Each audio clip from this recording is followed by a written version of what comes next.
Sribhana Sutta. Second chapter and third chapter. Full posture and full awareness of clear comprehension. Riyabhata Papa Sambhajana Papa.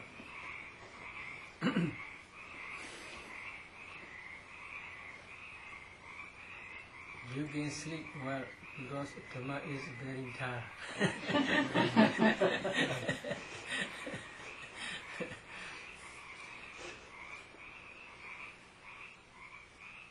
Punaja Brahmbhikkhu Bhikkhu Kichandawa Kichamiti Bhajanadi Sidowa Sidomiti Bhajanadi Nisinawa Nisinomiti Bhajanadi Siyanowa Siyanomiti Bhajanadi Yatha Yathawa Vanasa Kayasa Yatha Yathawa Vanasa Kayo Panihido Hodi Tata Tata Bhajanadi. Very simple sentences, but meaning is very difficult. What is the meaning? Again, bhikkhus a bhikkhu. When walking, he understands I am walking. When standing, he understands I am standing. When sitting, he understands I am sitting. When lying down, he understands I am lying down. Or he also understands however his body is disposed. This is very simple. So because of this reason, some may understand if you are walking, then if you know I am walking, this is enough. But it is not enough according to Gomen's explanation. So because of this reason, if you again listen another chapter, Sambhajana Papa, full awareness or clear comprehension. Punaja Brahmbhikkhu Bhikkhu Bhikkhande Bhikkhande Sambhajana Gari Hodi Sacha Udatos. Again, bhikkhus a bhikkhu understands. When he is going forward or returning, he acts in full awareness. Or bhikkhu, a bhikkhu is one who acts in full awareness when walking forward and returning. So in previous chapter, full body posture chapter, also Buddha says when walking he understands I am walking. In this chapter also Buddha says again, a bhikkhu is one who acts in full awareness when going forward or returning. So they are nearly same. Again, the last paragraph, last sentence, Kade Chide Nisene Sokde Jagri De Basi De Doni Bawe Sambhajana Gari Hodi.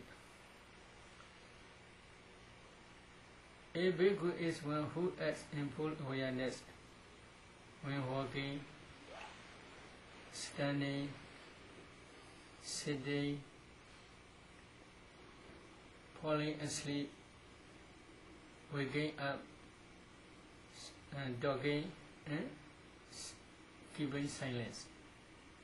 So there is also another walking. So there are three types of walking. In full bodily posture session, there is also walking. A bhikkhu understands when walking, he understands I am walking. Then again, a bhikkhu is one who acts in full awareness when going forward or returning. Again, a bhikkhu is one who acts in full awareness while walking. So 3 types. What is the difference? The difference is long walking and short walking and moving. For example, when you are going for 1 mile or 2 miles, etc., for arms round, and then that is walking meditation. Within monastery, when you are practicing walking meditation practice, this is called who acts in full awareness when going forward or returning. But within sitting, sometimes you may move forward and backward. This is called last one, who acts in full awareness when walking or standing or sitting, etc. So there are 3 types of movement. Long walking is called full bodily posture. Middle walking is maybe clear comprehension or full awareness chapter. And then short walking also in clear comprehension or full awareness chapter. So when walking, a bhikkhu understands I'm walking. How he understands? So this is the meaning. According to commentaries explanation, Kechamiti Chaitan Upitsati Tan Vayan Saneti. Kechamiti Chaitan Upitsati. The consciousness arises that I will go. Before going, the consciousness arises I will go. You should try to discern that consciousness first. But according to Buddha's teaching, every mind-of consciousness which arises depending on heart base can produce bodily movement. Eye-of consciousness, ear-of consciousness, nose-of consciousness, tongue-of consciousness, body-of consciousness cannot produce any bodily movement. Only mind-of. Mind-of consciousness arises depending on your heart base. So if you want to discern that consciousness, I shall go. I will go. If you want to discern that consciousness, I will go. Then you should try first to discern ultimate materiality first. Especially, you must be able to discern your heart base.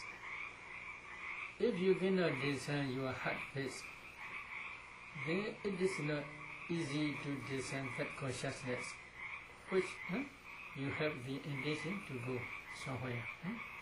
So, first you should try to discern that consciousness. But that consciousness arises always together with associated mental formations. In Buddha's teaching, one mental factor alone cannot rise. They are always arise with associated mental formations. For example, when you are going for meditation,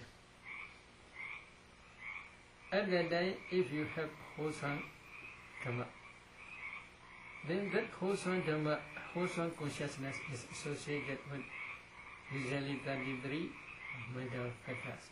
But while going to meditation hall, at that time you feel a happiness. Then there will be no wholesome Dhammas. They are wholesome Dhammas. They will be associated with unwholesome mental factors. But wholesome consciousness or unwholesome consciousness both can produce bodily intimation, bodily movement. So because of this reason, first you should try to discern consciousness. While sitting, then you should try to do like that. For example, you should pay attention here. You should try to discern heart base. Then if you see consciousness if you see going up mind, then you should do like that. Then you can see consciousness, which is being in subtraction. In the same way, while walking, if you want to practice, then please try in one corner of your walking path. Please, if you had been already practice Anapana, then you should try Anapana Kamatana up to 4th jhana stage. Imagine from 4th jhana, then you should descend ultimate materiality throughout your body. Especially in heart race. In this area there are 54 types of materiality. Heart decay kalapa, body decay kalapa, sex decay kalapa, mind produce materiality, then temperature produce materiality, nutrient produce materiality, kalapas, uta kalapas. So altogether there are 6 types of kalapa. Among these 6 types of kalapa, you should emphasize only heart base. If you had been descend heart base, then you should try to move forward. Little bit only, not really movement. Little bit forward. Then that consciousness you should try to see. The intention to move that consciousness. If you can descend that consciousness, again you should try to see that consciousness produce uncountable, numerous, small particles, kalapas. These kalapas spread throughout the body. If you analyze these kalapas, in each kalapa there are 8 types of materiality, such as earth element, water element, fire element, wind element, color, odor, flavor, nutritive acids. Among these 8 types, first you should try predominant factor, wind element, move forward. That wind element had the characteristic of supporting as well as the function. Function is pushing. That wind element you should try again to descend. This is predominant factor. So, if you can descend that wind element, then again you should try as if you are moving. Then that wind element can produce bodily intimation. Bodily intimation, kaya vinyati, that bodily intimation, that wind element can produce bodily intimation. You should try to see this bodily intimation. Then when the wind element spread throughout the body, together with that bodily intimation, according to your own intention, that mind produce materiality, predominant factor is wind element. Carry through the whole body forward. Such strong powerful energy, your mind. Your mind can go to far up. Very powerful. The energy, strong energy, then forward, slowly please try. Then there are 2 types of materiality. Carrying materiality, be carried materiality. Be carried materiality means in our body there are 4 types of materiality. Karma produce materiality, mind produce materiality, temperature produce materiality, then nutrient essence produce materiality. Altogether there are 4 types. Among these 4 types, carrying materiality is mind produce materiality only. Being carried materiality is there are 4 types. Karma produce materiality, mind produce materiality, temperature produce materiality, nutrient essence produce materiality. Mind produce materiality is both sides. Carrying materiality also mind produce materiality. Be carried materiality also mind produce materiality. Why? For example, now you are walking to kitchen. sometimes you don't want to go. Many complaints. Many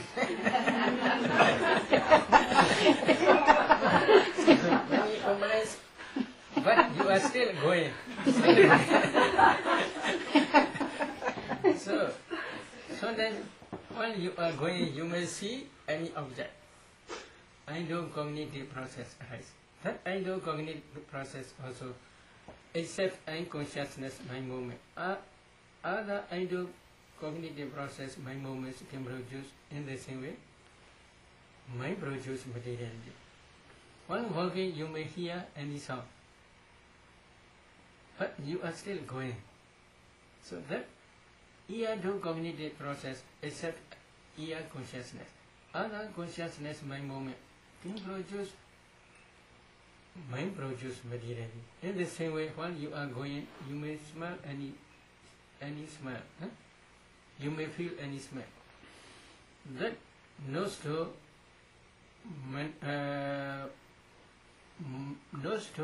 cognitive process, mind movement, except and nose consciousness. Other consciousness, mind movement can produce temperature material. Mind produce materiality. In the same way, when you are walking, you may touch something because you are pressing. There is also body cognitive process, but except body consciousness, mind movement. Other mind movements also can produce mind produce material.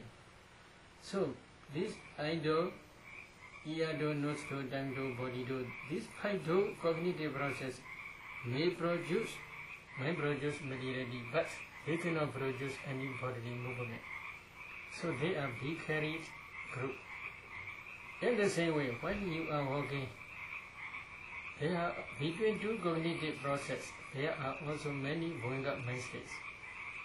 This Venga mind state, every Venga mind state also can produce mind produce materiality. They cannot produce any bodily movement. Only mind cognitive process. That mind is such a powerful mind only.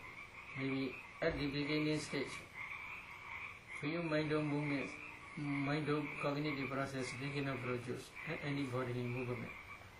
Such a powerful mind cognitive process only can produce bodily movement. So, because of this reason, mind produced material is both sides. Carrying materiality, be carried materiality. You should try to discern both sides. Carrying materiality also you must try to discern. There are 8 types of materiality only. Be carried materiality, there are 4 types. Karma produce materiality, mind produce materiality, temperature produce materiality, nutrient essence produce materiality. These 2 types of materiality you must discern. But when walking, especially you must emphasize mind produce materiality which produce bodily movement when you are walking. When you are walking, if you emphasize only mind produce materiality, which is moving forward, then slowly you will understand this is carrying rupa. You will also see vicarious rupa. For example, there's one man is coming, carrying something on his shoulder. You are emphasizing only man, but in everyday valley, you can also see this carrying back, because they are together. In the same way, while walking, you should emphasize only carrying materiality only. This is mind produced materiality. But when you are emphasizing carrying materiality, then you, in everyday valley, you can see vicarious rupi, 4 types of materiality. Karma produce materiality, mind produce materiality, temperature produce materiality, nutrient essence produce materiality. These 4 types of materiality also you can see. In commentary, they show one example. There's a small river, for example. water is flowing. If you put dry leaves on the water, dry branches on the water, they also will flow. But these leaves or these branches cannot move, but water is flowing. In the same way, water is like mind-produced materiality. Karma produced materiality, temperature produced materiality, mind produced materiality, and then nutrient acid produced material like leaves. When water moves, they are also move. So because of this reason, from this place you can go to there, from there you can come back here. So because mind produced materiality is carrying the whole body, you should try to see this. So, this is the meaning. But to reach that stage, you must already have desire ultimate materiality. Then you must already desire ultimate mentality. Because of this reason, after Anapana session of the Vipassana stage, Buddha taught.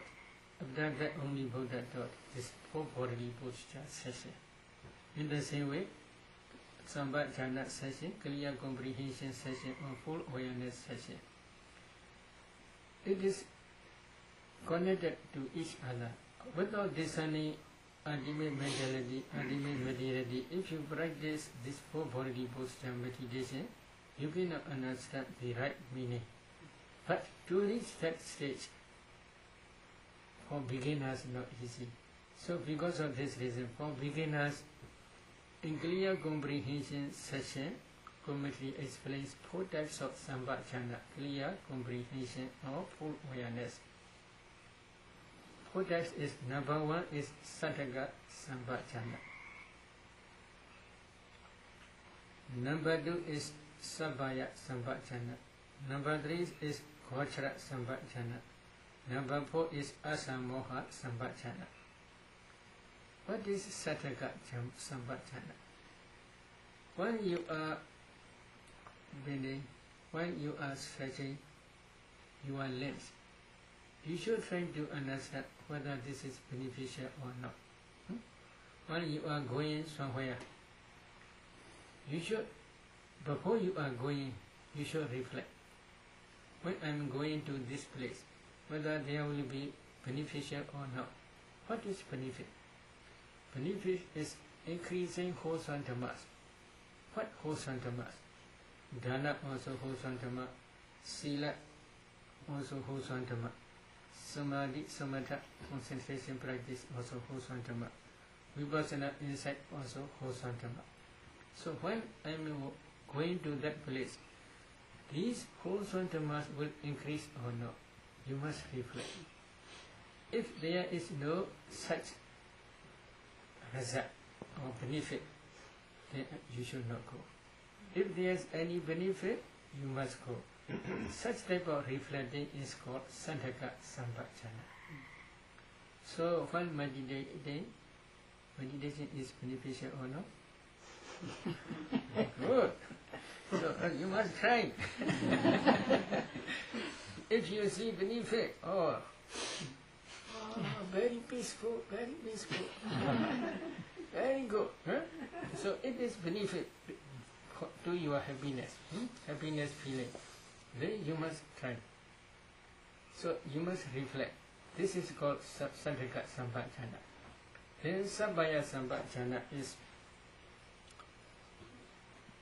if you go to, for example, to one city, one place, it is beneficial, it is true. But whether it is suitable or not, you must reflect again.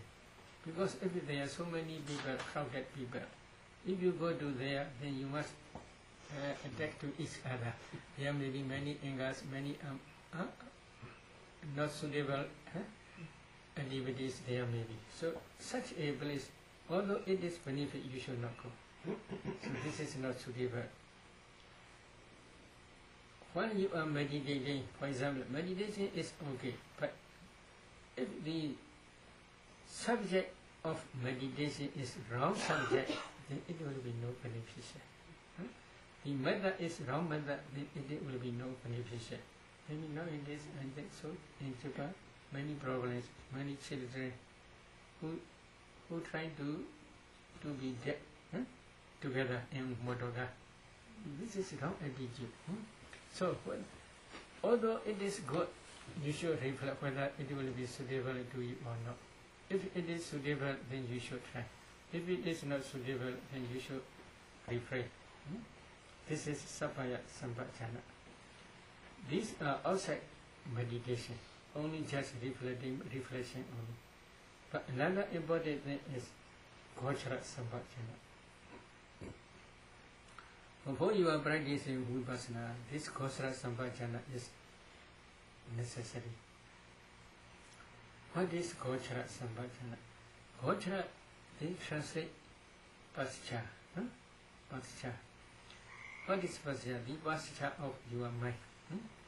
Especially this is samatha meditation subjects. There are 40 samatha meditation subjects. Among these 40 meditation subjects, you should choose anyone. Now you choose Anapana or 4 elements meditation. So, when you are going forward or when you are going, when you are standing, when you are sitting, when you are lying down, in every bodily posture you must practice Anapana. This is Gochara Sambhajana. But if you are practicing 4 elements meditation, when walking also you must try to understand 4 elements. When standing, when sitting, when lying down, in every bodily posture you should try to understand 4 elements only. You must concentrate on 4 elements object only. This is Gochara Sambhajana. If you are practicing kasinas in the same way, if you are practicing white kasina, in every bodily posture you must do white kasina. This is Gochara Sambhajana. Other Kamathanas also say. So among 40 samatha meditation subjects, you can choose anyone. Before you are going to Vipassana stage, then you should do everyday value you must do. If you want to go to Vipassana directly, 4 elements meditation is everyday value. This is necessary. You must practice 4 elements meditation systematically. At that time only you can go to Vipassana. But be careful. While you are practicing samatha or Vipassana, you should not miss many kamathanas. You should not confuse. If you are practicing Anapana, you should emphasize only Anapana in every bodily posture. Except maybe if there are 4 protect meditation. 4 protect meditation, if necessary, you can do occasionally only. But except this 4, you should not do any other. But when you are practicing Anapana, you should not go quickly without clear understanding the stages. If you go very, very quickly, then your jhana will be not clear jhana. If your jhana is not clear, then concentration cannot be. You cannot maintain your concentration for a long time. Within few minutes, if you go to first jhana, second jhana, third jhana, fourth jhana, okay. This is not good. This is not good. So please be careful to make sure. If you satisfy only, then you should go on another jhana. If you satisfy second jhana, then you should go to third jhana. So systematically you must practice.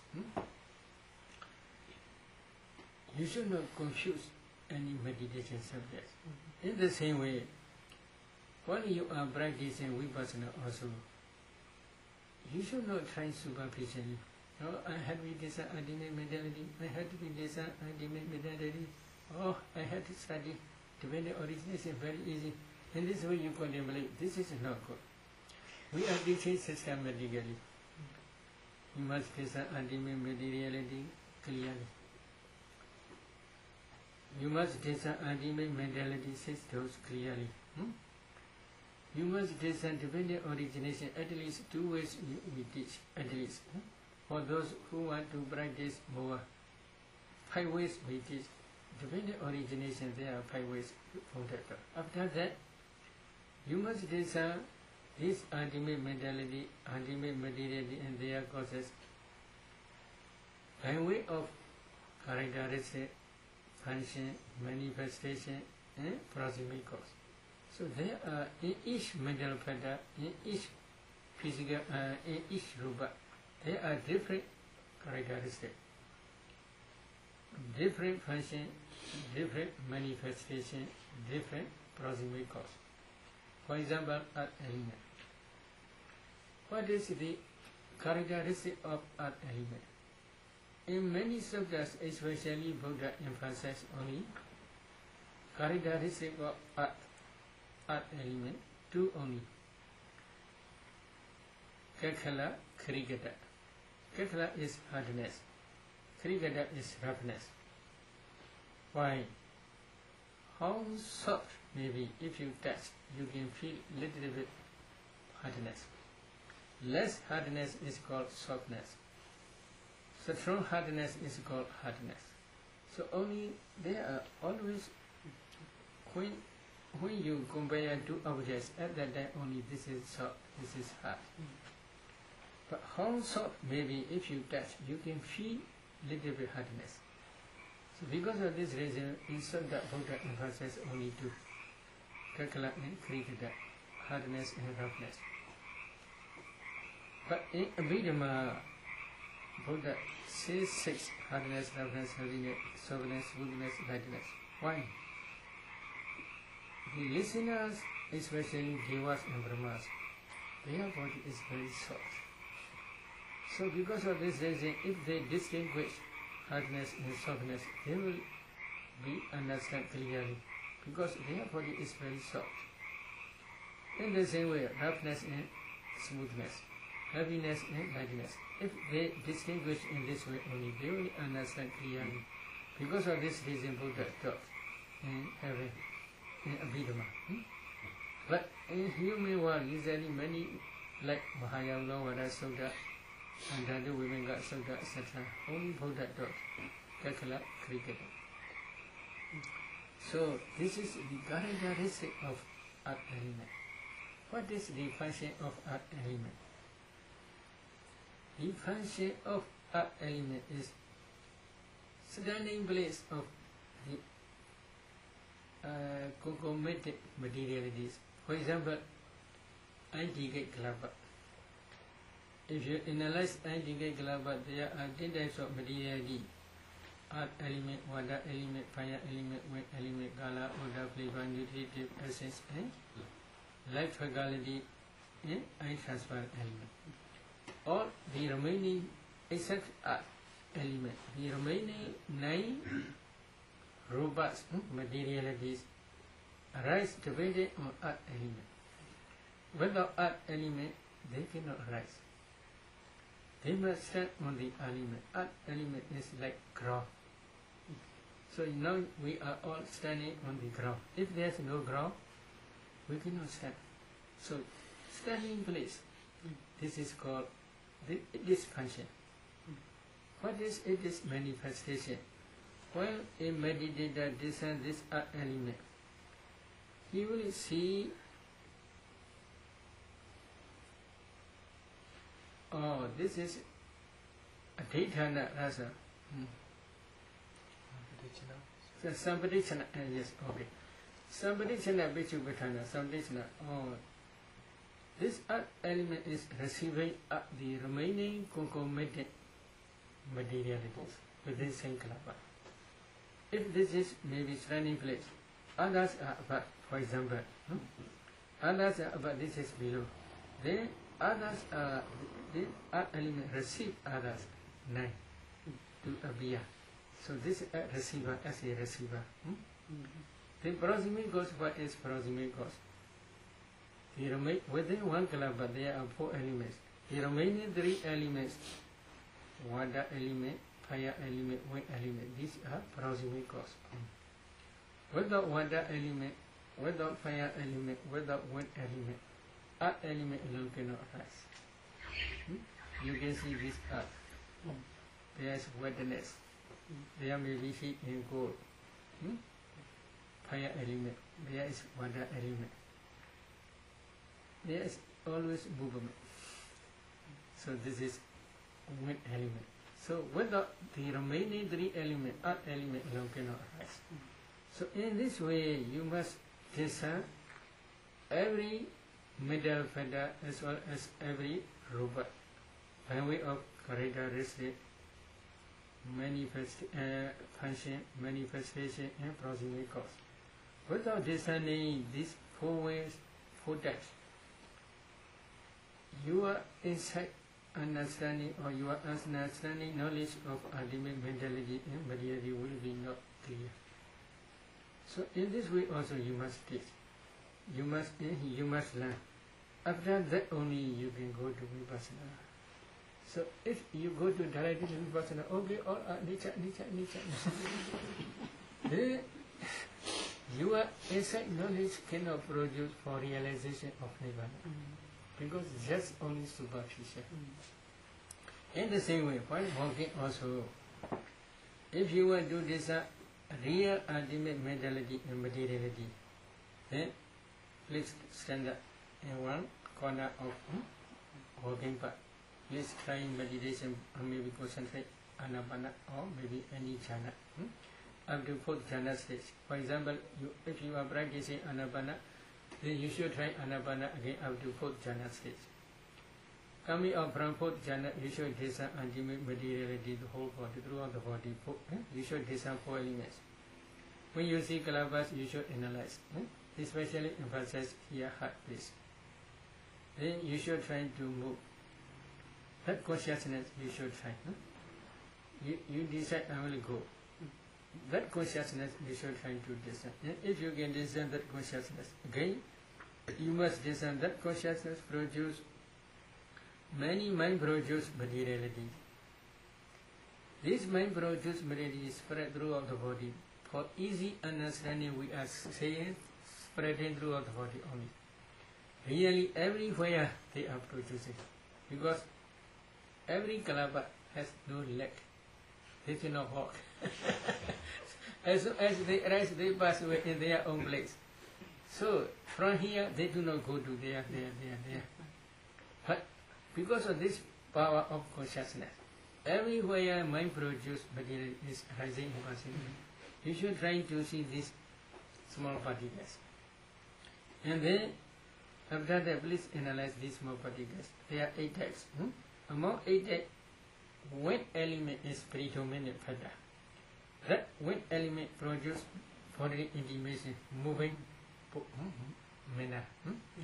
That bodily intimation you should try to see. And then, together with that bodily intimation, that wind element carry the whole body or the whole rupas. 4 types of rupas. Karma produce materiality, mind produce materiality, temperature produce materiality, nutriment essence produce materiality. Then together, you should try to see these 2 types of rupas: carrying rupa, be carried rupa. Carrying rupa, be carried rupa. In this way, you should try. And then again, go back. Mentality, which produce this movement. This is mind-cognitive process. While you are discerning ultimate mentality material, at the time, this mind also can produce bodily movement. That mind-cognitive process taking all your ultimate materiality as object. So that mind-cognitive process usually, number 1, mind-adaptive consciousness. Then 7, jhana impulsion mind movements. These 7 are very important. These 7 jhana impulsion mind movements, last is most important. The preceding 6 are supporting cause.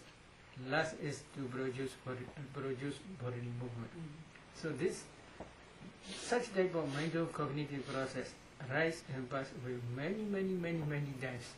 So many mind-cognitive processes can produce bodily movement only. So that mind-cognitive process together with associated mental formations are called Dhamma. Carrying rupa and being carried rupa, these 2 are rupa. So you must decide alternately Dhamma, rupa, while walking. In this way you must do. If you can do in this way, Buddha says, again, a bhikkhu understands. When walking, he understands, I'm walking. When standing, he understands, I'm standing. When sitting, he understands, I'm sitting. When lying down, he understands, I'm lying down. Only nama rupa mentality materially you must listen, but not yet finished. Another sentence, this sentence has many arguments. Yatha yatha wa panasa kayo panihito hodi tata nambachanati. What is the meaning? Or he also understands. However, his body is disposed. So he must try to understand however his body is disposed. What is the meaning? Previously Buddha taught four bodily postures separately. Now four bodily postures together only. Wherever, whenever, however you dispose your body, you should try to discern ultimate mentality materially in the same way only. This is the meaning. So while walking, what you should do to understand? While walking, you must try to understand ultimate mentality and materiality. If it is so, why Buddha taught the last sentence, Yatha yatha va panasa kayo panihito hodi tata nambachanati. So because of this reason, sub-commentary explain another way of explanation.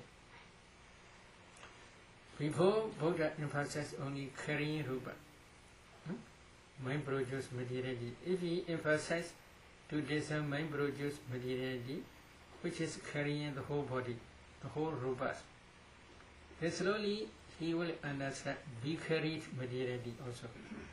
But in this case, again please emphasize vicariate rupa. Vicariate rupa only he must emphasize. If he emphasizes discern vicariate rupa, slowly he will also understand carrying rupa also. So both vice versa. You must try both vice versa. In this way Buddha wants to explain, to show discernment area, discernment method. Because of this reason Buddha taught two ways. This is sub-commentary's explanation. So in the same way, within monastery, when you are going, walking also, you must try in the same way to discern ultimate mentality, materiality. Then, abhigande patigande sambachanakari hodi. A bhikkhu is one who acts in full awareness when going forward or returning. When you return, in the same way walking and then coming back, in the same way you must do both. You must do in the same way what? You must discern ultimate mentality, ultimate materiality, carrying rupa, vicariate rupa, in the same way. Okay? Then another alokite vilokite sambhajanakari hodi. Who acts in full awareness when looking forward, looking ahead, and when looking sideways. So looking forward is like that. When looking sideways is this what she is doing, what she is telling. In this way you do. At that time also you should try to discern ultimate mentality, materiality. Oh, here my consciousness rise to look forward. That consciousness you should try to discern. Then that consciousness produce your eye to see, to let see forward. So that movement you should try to see here eye. Your eye legs may be moving. At that time you should try to discern here mind produce materiality first. This consciousness produces this movement. That mind produce materially. There are 8 types of materially. Among 8 types, there is wet element. This is very dominant factor. That wet element produce your legs movement. So this movement is bodily intimation only. Together with bodily intimation, that wet element produce locate your eye forward or sideways. And this is, so this is mind produce materiality, be carrying materiality. But you must also try again to discern be carried materiality. You are eyeball. If you discern 4 elements systematically, you can see only a group of small particles, clubbers. These clubbers, if you analyze, there are 6 types of clubbers only. Eye clubber, body decay clubber, sex decay clubber, mind produce odor clubber, temperature produce odor clubber, nutritive essence produce odor clubber. So altogether 6 clubbers, 54 rupas. They are vicariate rupa. Here, this consciousness produces your eye movement. This is called carrying rupa. Both types of rupa you must discern. And then again you must discern ultimate mentality here, mind or cognitive process. So when you are looking forward, or looking sideways, at that time also you should discern ultimate mentality and ultimate materiality. Then another Samanji de Basari de Sampanjanakari Hodi. A bhikkhu is one who acts in full awareness while placing extending his limbs. Extending his limbs. So here, placing. You should try to discern 4 elements here. You should try to discern 4 elements, then you can see clubbers. You should analyze these clubbers. And then here, please discern mind, consciousness, which is produce bending, which produce stretching. That consciousness produce mind, produce materiality. Wet element is predominant factor. That wet element produce body intimation. That intimation. Then together with that wet element, carry the whole rupas here. In your hand there are 44 types of rupas. These 4 types of rupas, karma, temperature, mind, nutritive essence. 4 types of causes produce materiality. All materialities are vicariate rupa. You should try to see both. Yeah. Samanji de, Pasari de, placing and stretching your limbs. In the same way, when you are stretching and bending and stretching your legs, you can do in the same way. So you must discern ultimate materiality, ultimate mentality. Another is Sangati Pada Jivara Dharani Sampajanakari Hodi. A bhikkhu is one who acts in full awareness while wearing his robes and carrying his outer robe and bows.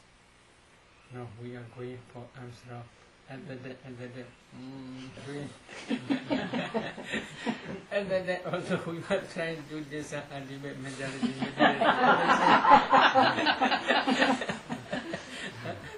So, in detail, if you write it slowly, then you will understand this meaning. So, Mahasri Prana, what is Mahasri Prana? This is very important. If you understand only just superficial, your way of practice will be superficial only. If you understand deeply according to the meaning of Buddha's teaching, and then only you can practice systematically. Then another one is Asidi, Pidi, and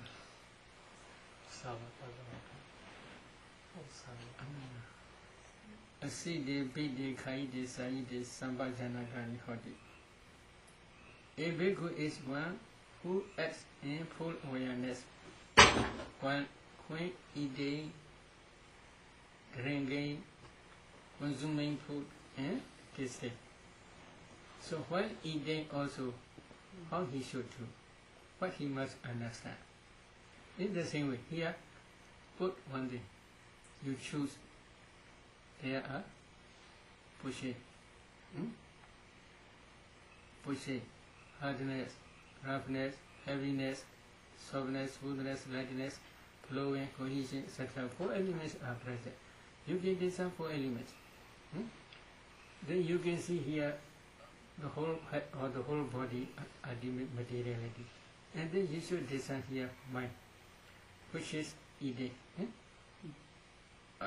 Mind produce ide. That consciousness you should try to design. That consciousness produce many kalabas up to this area. Up to this area, mind produce materiality. Among this mind produce materiality, there is one element. That one element is predominant factor. It produces bodily intimation.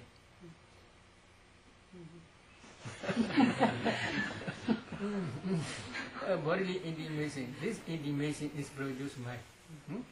That intimation carries the whole rupas. Here in this area there are 44 rupas. Kama produce materiality, mind produce materiality, temperature produce materiality, nutriment produce materiality. These 4 types of materialities are here. These rupas, this what element or mind produce materiality, carrying rupa, carrying, as if chewing, as eating, as consuming any food, or as tasting. So in this way they are producing. So here you should design materiality, and then again you should design here mentality, which produce to eat or to consume, etc. So both, while this eating you must do what? You must design ultimate mentality, ultimate materiality. Okay? Very easy. Then, not yet finished. Another. Okshara Basawa Kami Sambhajana Kodi Kari Hodi. A bhikkhu is one who acts in full awareness when defecated and urinated. Buddha taught. When defecated or urinated, when element is predominant factor. When push, after that only they come up. When is do not push, they will not come up. So that one element is produced by mind, especially predominant factor. This is carrying rupa. The whole dung or the whole urine carry out. So this is carrying rupa. We carried rupa, but that carrying rupa is always associated with other rupas. We can say we carried rupa. Kama produce materiality, temperature produce materiality, mind produce materiality, nutriment essence produce materiality. But they together, they are one element altogether. They together defecate or urinate. Because of this reason, you should try, especially when you are defecating, if they go out. This is only temperature produce materiality only. Temperature produce materiality means if you get some 4 elements in that gunk or urine, you can see only a group of small particles. These small particles, if you analyze, they are only 8 types. Among 8 types, there is temperature. That temperature produces another new generation successfully for a long time. So they are only nutritive temperature produce material only. They are also big carried rupa, not carrying rupa. So these rupas you must design. Then again you should design ultimate mentality here, especially mind-cognitive process. But other cognitive process also you can design, no problem. No problem means when you are defecating, smell is very good or not. So you can decide there at that day, oh, no stove, cognitive process, you can decide. Sometimes you may hear any sound, you can decide. I do cognitive, cognitive process. You may see anything, you can decide. I do cognitive process also. No problem at that time. If you are discerning ultimate mentality, materiality, while you are disagreeing, also you can become Sotapanna. Because you are practicing always. You are always practicing. If you can discern ultimate mentality, materiality in this way, it is very beneficial, very reversible at that time. Although reversible, if you can practice Vipassana systematically, it is very beneficial. Is it true? Mm-hmm. Yes, very good. Then another is what? Another is Gede Kide Nisene Soke Jagride Sambhajana Karihoti. Gede Kide Nisene Soke Jagride Vaside Donibawi Sambhajana Karihoti. Gede may be walking. Kida standing. When walking, when standing, when sitting, and when falling asleep, and waking up. And then Pasida, when talking, and then Donibawa, when keeping silence. You must try to understand ultimate mentality, materiality. This is small movement. When you are sitting also, you may move forward a little bit, maybe move backward a little bit. This type of going forward and returning. This type, at the time also you should try to discern ultimate mentality and materiality. But there is another problem. While you are falling asleep, how you can discern ultimate mentality, materiality? Because you are sleeping. The reason is that before you are sleeping, you can discern ultimate mentality, materiality. Maybe you may fall asleep, no problem. As soon as you wake up, you can discern ultimate mentality, materiality again. While you are practicing Vipassana, maybe somebody did that also inform me. While they are practicing Anapana, before they are sleeping, they can pay attention Anapana Nimitta, very bright. Then they fall asleep. As soon as they wake up, they can see Nimitta is here. So this such type of way. Another way is after when you wake up, at that time also you can reflect. While sleeping, at that time ultimate mentality, materiality, you can discern, no problem.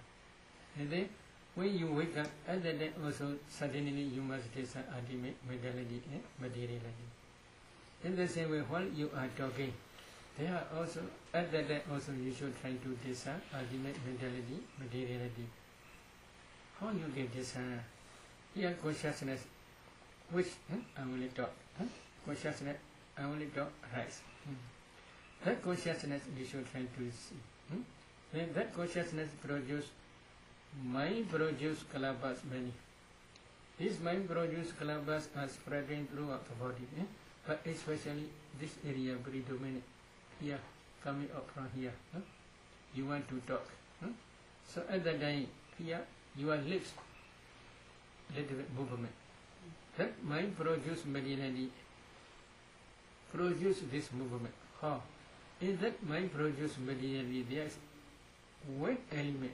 This is predominant pattern. That wet element produce bodily intimation, movement. In the same way, verbal intimation here, making sound. How sound makes here, I want to explain here. If you can discern in this area 4 elements, you can see here 4 types of materiality. Mind produce materiality, temperature produce materiality, karma produce materiality, mind produce materiality, temperature produce materiality, and nutritive essence produce materiality. 4 types of materiality. Among these 4 types, in each kalabha there is art element. The art element is around this area, very clear.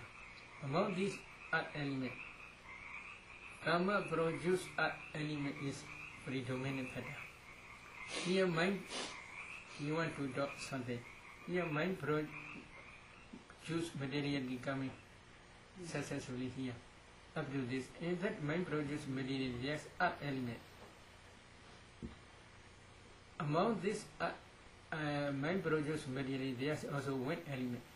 That wind element push the earth element. That earth element in here, 4 types of earth element attached to each other. So because of this reason, they became sound. So here, Pathavi, they push because of wind element. So sound coming. In the same way here, you are telling, other than also, in this area also earth element. 4 types of earth element. Among 4 types of earth element, karma produce earth element is predominant factor. Why? His voice, our heart voice is very good. His voice, heart voice is not good. Sound is very good. Some person's sound is very sweet. Some person's sound is not sweet. Why? That earth element, karma produce earth element is predominant factor. There is maybe wooden gong. Wooden gong, do you know wooden gong? If you strike, if wooden gong is very hard and very good quality, then if you strike, sound is very good. But wooden gong is not so hard. Maybe many spaces. If you strike, sound will be not okay. In the same way, wooden gong is karma produced materiality is like solid wooden gong, good wood quality. So if karma produce earth element is very good, then sound will be very good. Mind produce earth element is like what layer,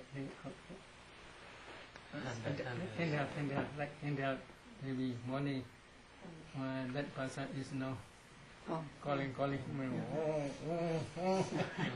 So there are 2.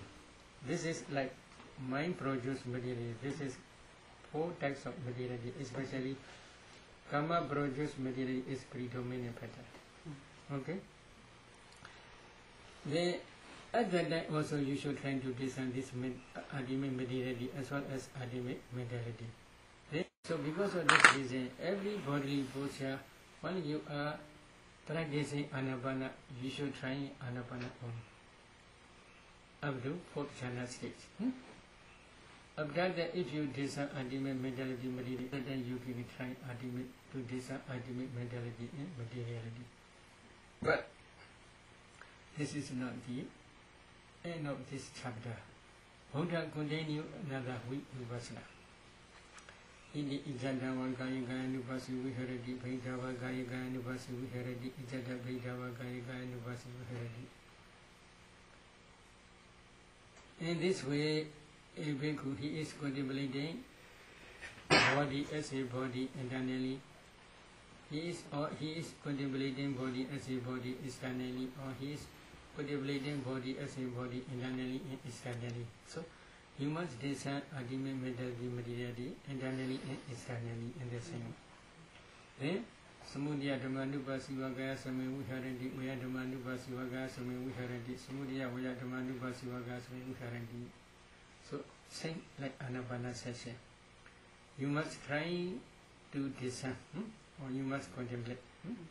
Samudaya dhammanupasiva. The rising nature, you must contemplate in the body its nature of rising, or its nature of dissolution, or both its nature of rising and dissolution. And then you must continue Benganyana, etc. Only just base dissolution, and then slowly when you are inside begin, Mijua, you are at the end of your insight knowledge, part and fruition knowledge will arise. That part and fruition knowledge will realize Nibbana. If you practice systematically, one day you may attain Rasya. At that time, all defilements will be destroyed by your part knowledge. But is destroying is part. Holy light is lit. What had to be done has done. There is no more for this state of being. There is no more practice to attain hardship. This is the end of our holy life. So, if you practice both bodily posture meditation as well as clear comprehension meditation systematically up to Vipassana stage, you can attain hardship. Okay, to finish. You can discuss. Any question? I'm wondering about the role, SayaDaw, of intention. The Buddha said karma amongst intention is karma. So yes, this is in one of the in Kotra Nikaya. That intention, they translate many Chirana only. Oh. Chirana is karma. But that Chirana, they translate intention. Sometimes they translate position. What is Chirana is karma is usually when you are not accumulating wholesome dhammas. Wholesome dhammas is, for example, you are practicing anapana. You are focusing on the natural breath. Concentration breathing, for example. At that time there are 34 mental factors. Among these 34, Chirana is predominant factor. How it began predominant factor? That Chirana is associated mental formations to pay attention to the breath object. Because of this Chirana itself also pay attention to the breath object. Associated mental formations also it arch. Say sorry, not who arch to pay attention this only one object. So because of this Chirana, your work can be successful. But if there is no Chirana, it is not easy. So because of this reason, when this wholesome karma produces any result, that Chirana is important. If your Chirana is very strong, effect is very strong. If Chirana is very weak, effect will be very weak. In the same way, when you are doing unwholesome, when you are accumulating unwholesome karma, also in the same way. But among these Chiranas, what Chirana is the highest Chirana, because this produces it is result without interruption. Akalika. Akalika, there is no interval time. So that part Chirana can destroy defilements stage by stage. This is also one reason. Another reason is that part Chirana cannot produce any future existence. Is it good? Very good. If one Chirana produce future existence, then you must, there is jhati path. There may be jara or there may be jhati sickness. There may be death, marana. Because if there is future existence, but that path Chirana cannot produce any future existence. If there is no existence, you will not, there will be no birth, no decay, no disease, no death. Is that cool? Okay.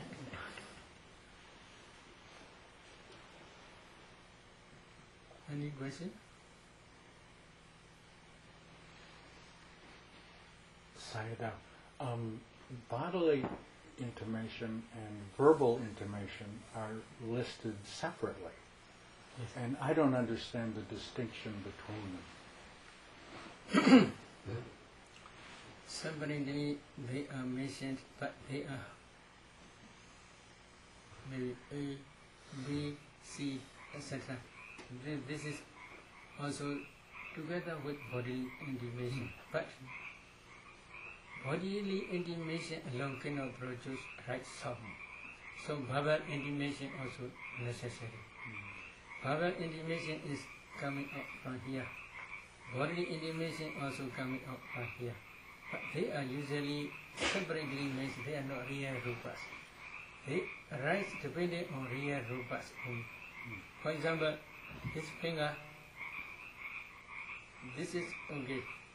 If you pay attention for elements systematically, here you can see 44 types of rupas. 5 types of kalapas. But this one. This temporarily only this arises, depending on this real rupas. So because of this reason, they are not real rupas. They are intimation only. for communication only. And a second question along the same line. Mentally produced kalapas are the reason that we perceive movement. Yes. Are the kalapas with the predominant wind element, are they the cause and condition of further kalapas, or do all kalapas have the mentality as their cause and condition? Mentality. Maybe one, because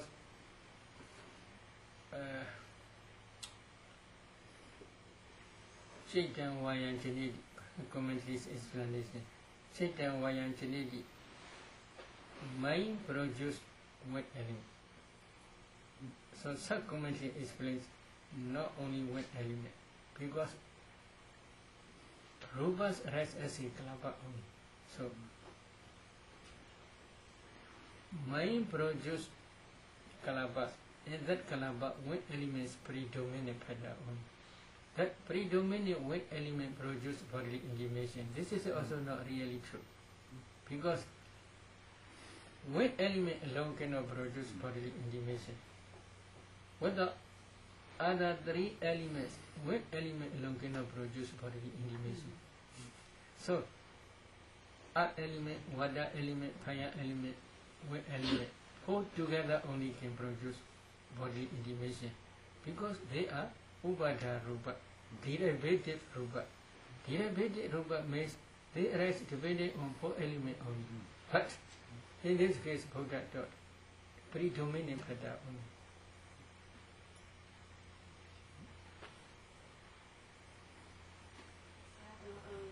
What kinds of rupa is the breath? Mind produce material. Doesn't it do? If you design, if you design here four elements, systematically, breath is nothing but a group of small particles. These particles, if you analyze, there are 9 types of materiality. 9 types of materiality means earth element, water element, fire element, wet element, kala, oda, priva, nutritive essence, and breathing sound. In one kalapa there is earth element, in another kalapa there is earth element. Because of wet element, they attach to each other. So when they begin sound. So together with sound, there are 9 types of materiality. They are produced by mind. But without body, mind alone cannot produce. So because of this reason, inevitably, body also another supporting cause. Nose, this is also another supporting cause. But while you are practicing anapana, internal is mind produced materiality as well as nimitta. Nimitta is anapana nimitta. That nimitta internally is mind produced materiality because white color, as well as temperature produced materiality. But if the nimitta is shining up to outside, that outside area nimitta is temperature produced materiality only. That temperature is not outside temperature. That temperature means in mind produced materiality there is tejo element, fire element. That fire element is called temperature. That temperature produces new generation. But that generation is not only inside but also outside. So because of this reason, you can see here nimitta outside. This nimitta is temperature produced materiality only.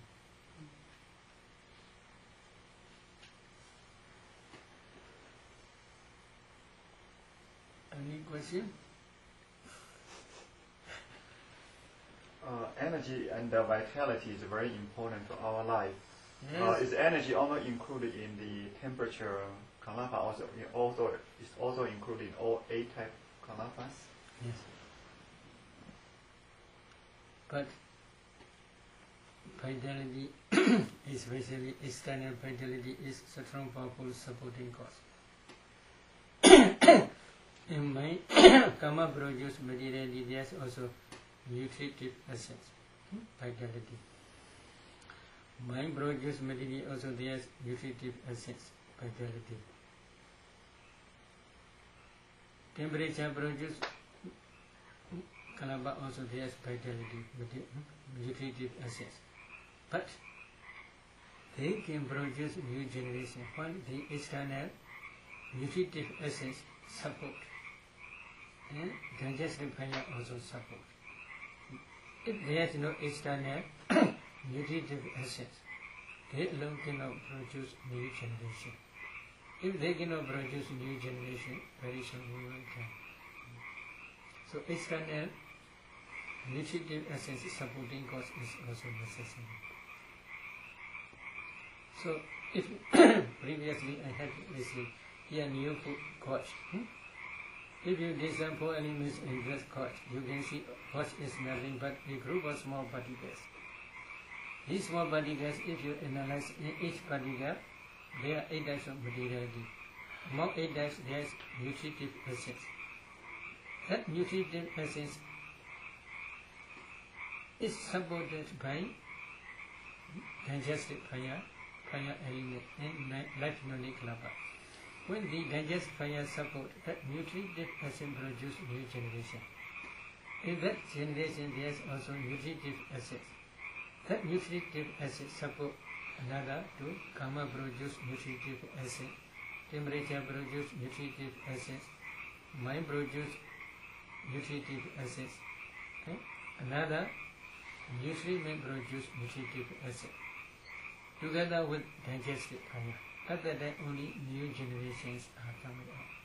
That's throughout the body. After that only this body can be vitality can maintain this body for a long time.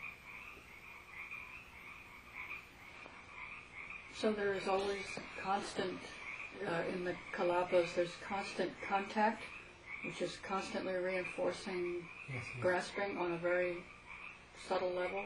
Yes. Subtle level means, especially according to our communication explanation, 1 meal can produce for 7 days. Now you are eating every day, so many generations.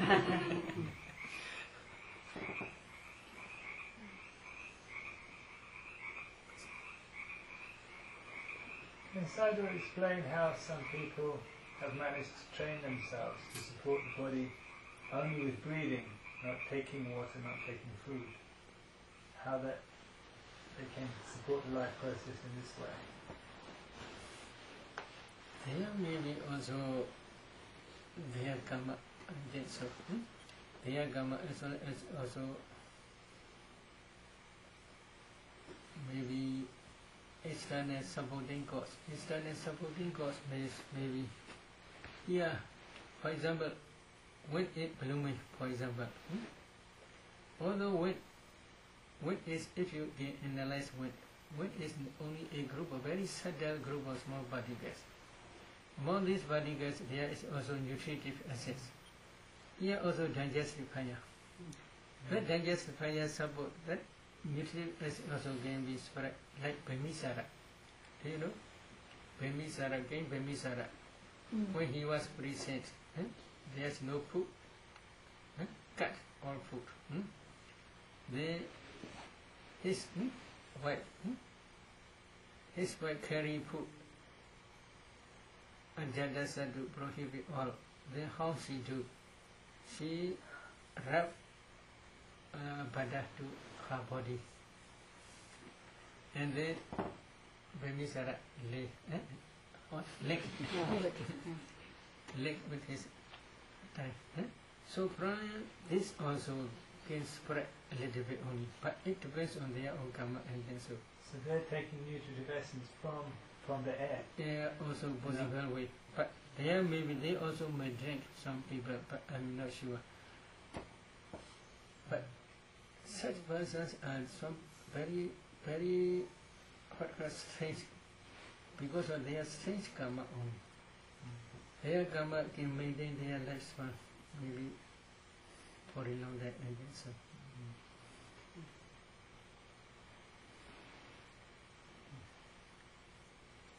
And because do you have a book you have written on the Sattvattana Sutta? Do you have a book that you have written on this subject? Yes, maybe original translation only. No commentary. Commentary we cannot bring because very heavy. Say those books. Written by Oh, yes, maybe one of my disciples is edited, not yet finished. Because I tried this Dhamma talk in Penang maybe 2 or 3 years ago. He is edited, not yet finished, partially only finished. Then if it is finished, they will put it up. They will publish.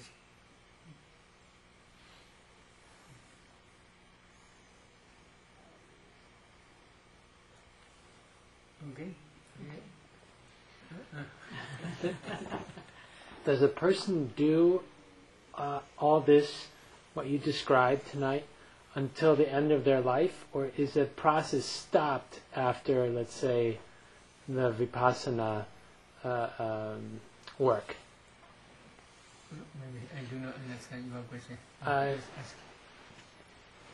Someone takes your course Okay. and goes through this process. Okay. Then they finish with the course. What is finished? Well, let's say, no. Maybe in our Buddha's teaching, finish means when you begin Arahat. So we cannot say finish. But we teach after Vipassana stage, it is true. So someone like you, teacher, you may go through this process every day. You shouldn't ask people like such questions. Maybe there may be somebody that is who can do this practice. Okay, sorry.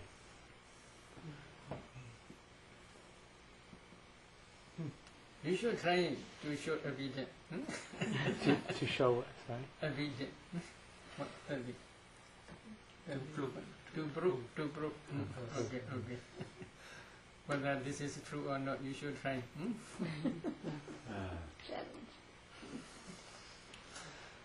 One more question. About meditation, some meditator can float in the air, which is against gravity. Can any kalapa against the gravity of Earth leading to the floating of the yogi when they did meditation? Maybe not really floating, but they feel as if floating only. Because the weight element is very strong. The Earth element? Weight element is predominant better. Because of this reason, they feel as if floating, not real floating. Not real floating? Real floating is if you do psych power, direct knowledge, to fly in the sky. Maybe you should try Ingasinas and 8 academics in 40 ways, other than that if you have enough barami, then you may try.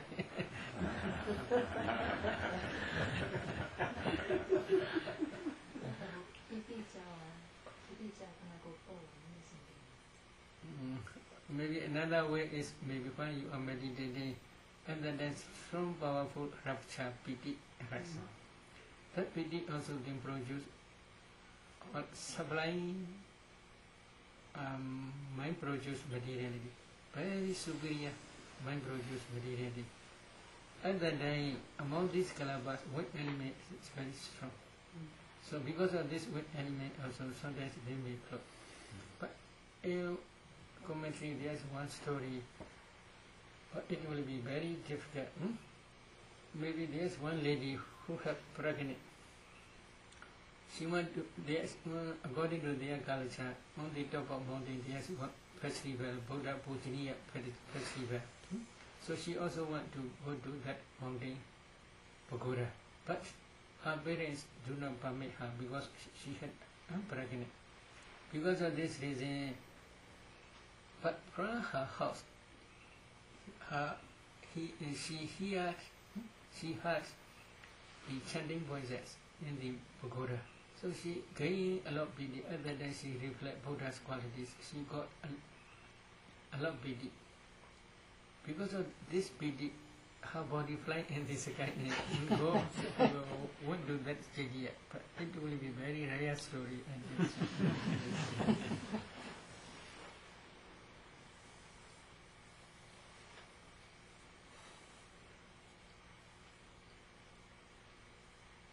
question? If there's no question, then let us stop today.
For those who didn't get a copy, there will be more copies coming tomorrow.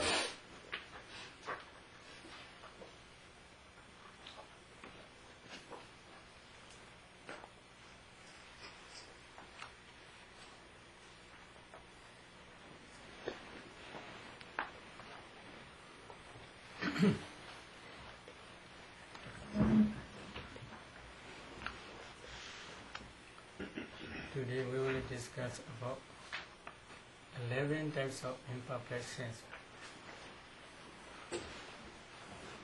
One day Buddha visited to Venerable Pa and his accompanies Nadia and Kimila. And then Venerable Pa is trying for divine eyesight power. Later, when he became Rahat, he is the foremost disciple among those who have exercised, who exercise divine eyesight power. So before he became Rahat, after that began Sotabana, he practiced this divine eyesight power. He can perceive the light in vision of forms, but so afterwards, the light in the vision of forms disappears. Why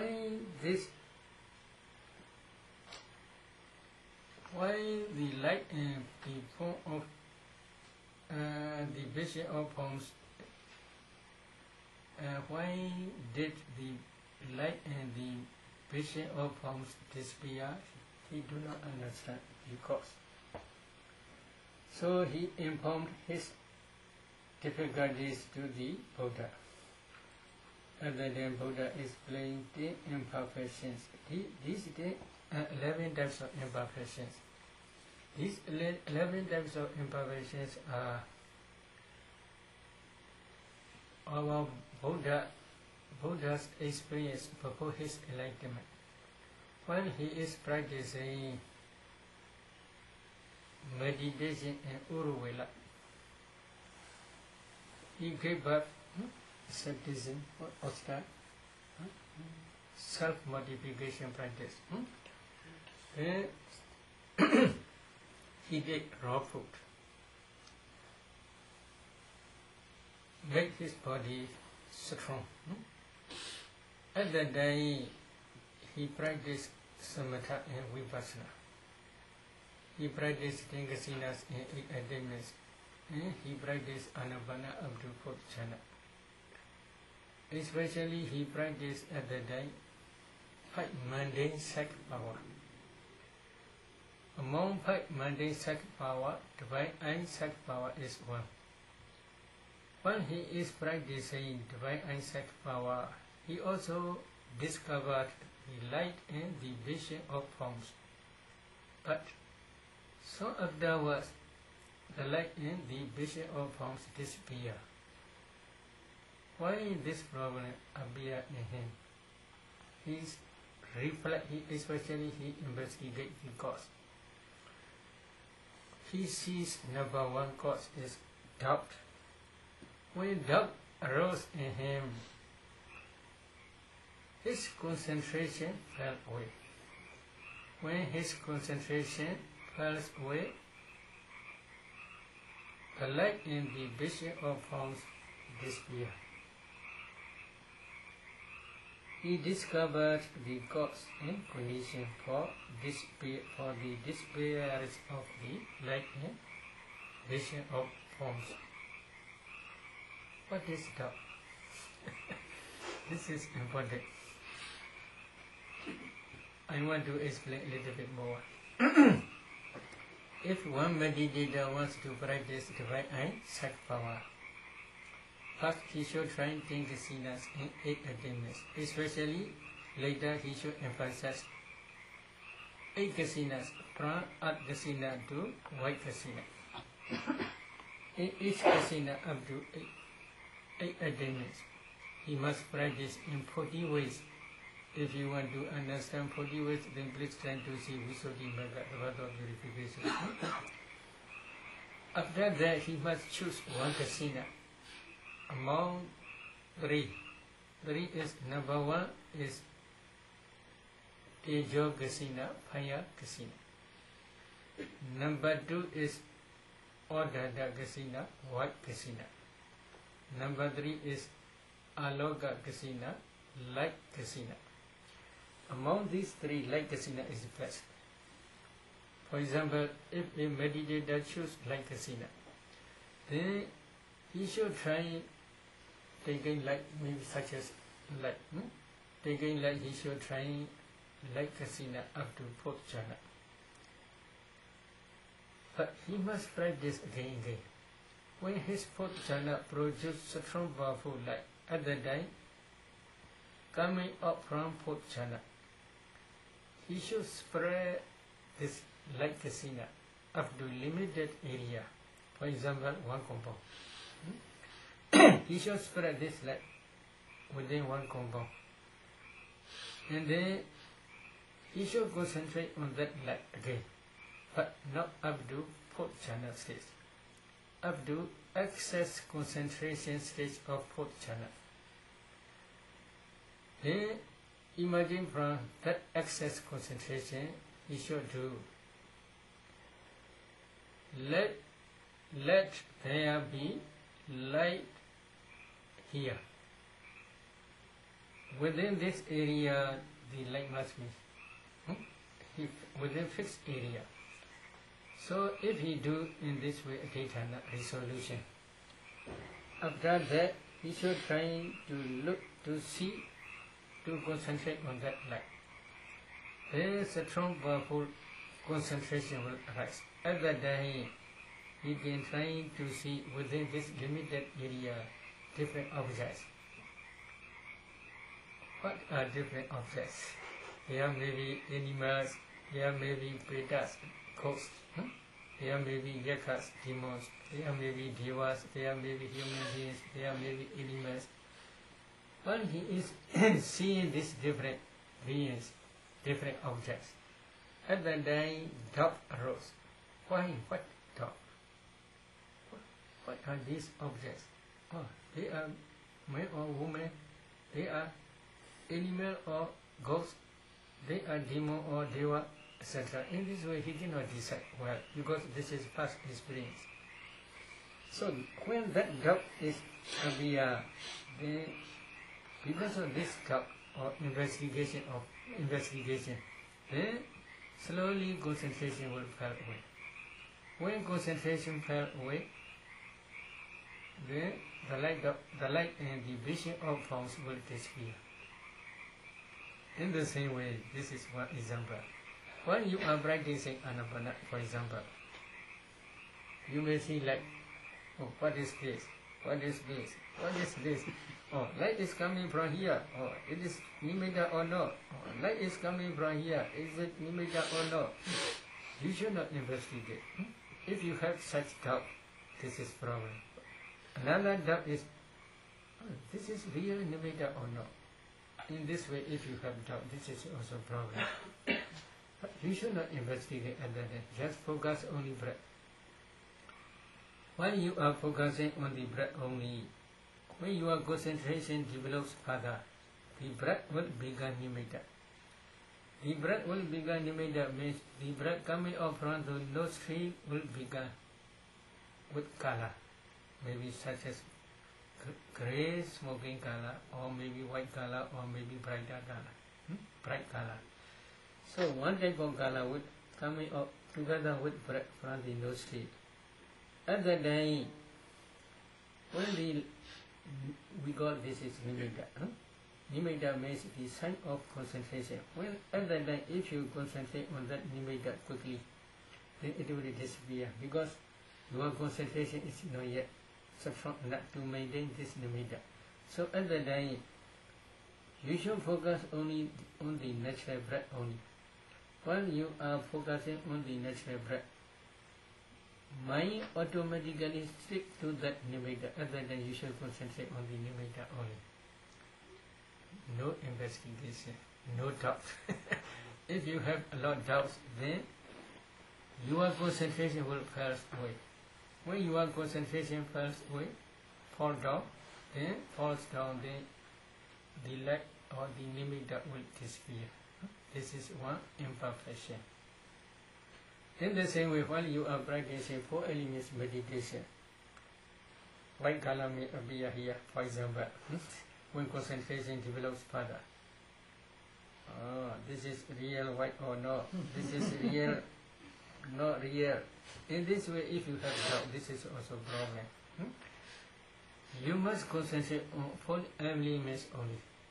But when you are focusing 4 elements object, especially when you are overviewing the whole body, at that time the whole body usually became white. What is this white? For past experience, what is this white? Why body became white? In this way, if you have doubt, this is also problem. Problem means your concentration will fall down. So because of this reason, at that time, your responsibility is to focus on 4 elements object only. If you can concentrate on 4 elements thoroughly, then white color is white form is nothing but only a group of 4 elements. You will understand. But if you do not understand at that time only, when your concentration also stable and white form also stable about half hour, at that time only you should try to design share the whole body hardness in white form hardness, the whole body hardness in white form hardness. In this way you should change. And then if you understand in that white form hardness, then please increase another one, hardness and roughness. The whole body as usual, you should be addition hardness and roughness. In that white form hardness and roughness. In this way slowly increase up to 12 characteristics. Then you should focus 4 elements in that white form. What is white form? Before you are seeing transparent body, when your concentration is not yet enough to penetrate transparent body, and then you can see that white form only. But if you can concentrate further on that white form 4 elements object, then slowly that white form will change transparent body into transparent body. Your whole body will become transparent. At that time also, you should have no doubt. What is this transparent body? What is transparent? In this way, you should not investigate. In that transparent body also, you should try to understand, to discern 4 elements a bit. If you can concentrate thoroughly, you will understand this transparent body is nothing but a group of 4 elements. What is transparent? 4 elements transparent only. Transparent body of 4 elements only. In the whole body, if you touch, you can feel touching sensation. Everywhere is body transparent element. Everywhere, if you touch, if you know touching sensation, if you feel touching sensation, in that place there is transparent body element. So this body, transparent body element is throughout the body only.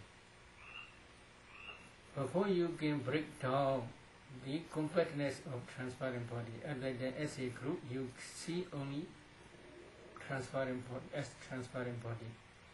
If you pay attention, if you give this space in that transparent body, then you can see small particles condition.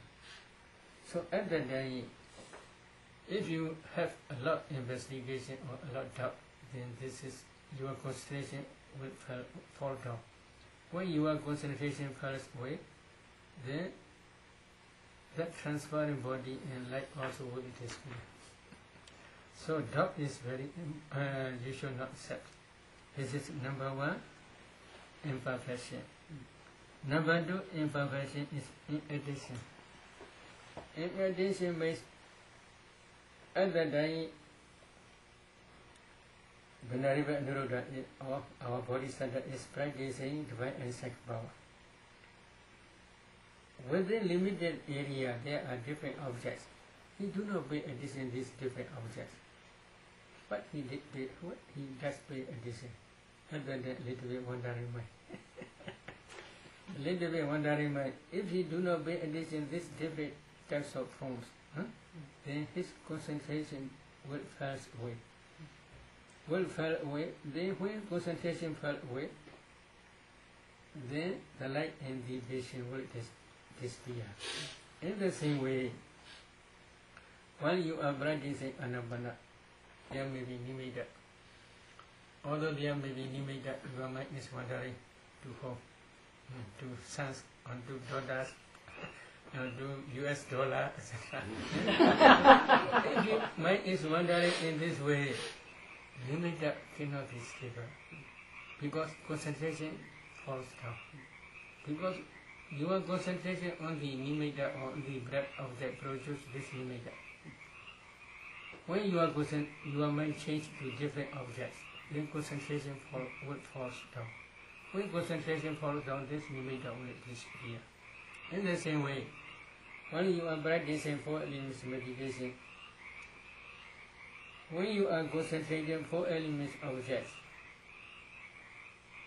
at that time, if your mind wanders different objects, except from 4 elements, for example, here pain, very difficult, here pain, then your mind changes different pain feelings. This is restless mind. Because except 4 elements object, you should not be addressing any other object. If you pay attention to any other object, then concentration on the 4 elements object will fall down. When concentration falls down, then 4 elements object also will disappear. In the same way, when you are paying attention 4 elements on that 4 elements meditation, when you are practicing 4 elements meditation, if you see white form or if transparent body, you should concentrate 4 elements of that transparent body. But at that time also, when your mind is wandering, then concentration will fall down. Because concentration on the 4 element object produce higher concentration, can see, perceive this transparent body. You can perceive this transparent body because of the concentration on the 4 elements object only. When your object changes, then concentration will fall down. When concentration falls away, then you cannot see this transparent body or white form. So, at that time, attention is also second imperfection. Except your meditation object, you should not be attention any other object. Then number 3 is sloth and Tawya.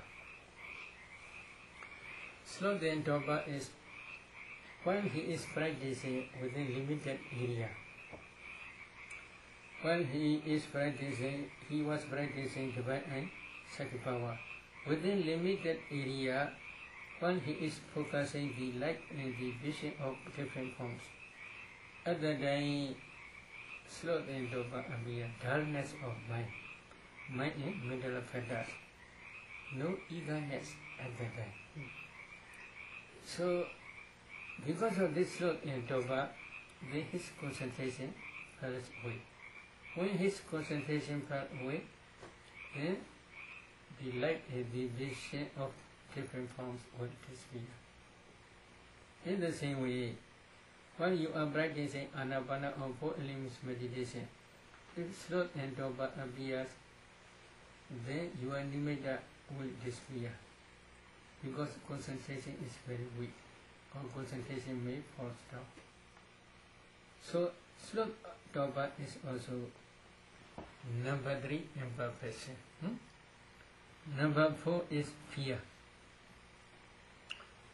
What is fear? When he is practicing divine and sex power, he trying to see different objects. Other than very fearful demons he sees, other than fear appear. Fear appear rose in him. Because he had never seen before such fearful demons. In the same way, when you are practicing Anapana, some meditators fear arose. Why? They never experienced the such nimitta or such light. So when light is suddenly appear, they afraid. They shake their body, their mind is shaking. So then suddenly this light will disappear. So at that time you should not be addition any light. In the same way, when you are practicing 4 elements meditation, also light may appear. When light appears, at that time you should not be addition light. You should focus only on 4 elements meditation object. 4 elements object. Because concentration on the 4 elements object produce this light. In the same way, concentration on the breath object produce nimitta or produce light. If you are at the time fear rose in you, then because of this fear is one type of dosa, anger. Maybe this is we call what called reduced anger, or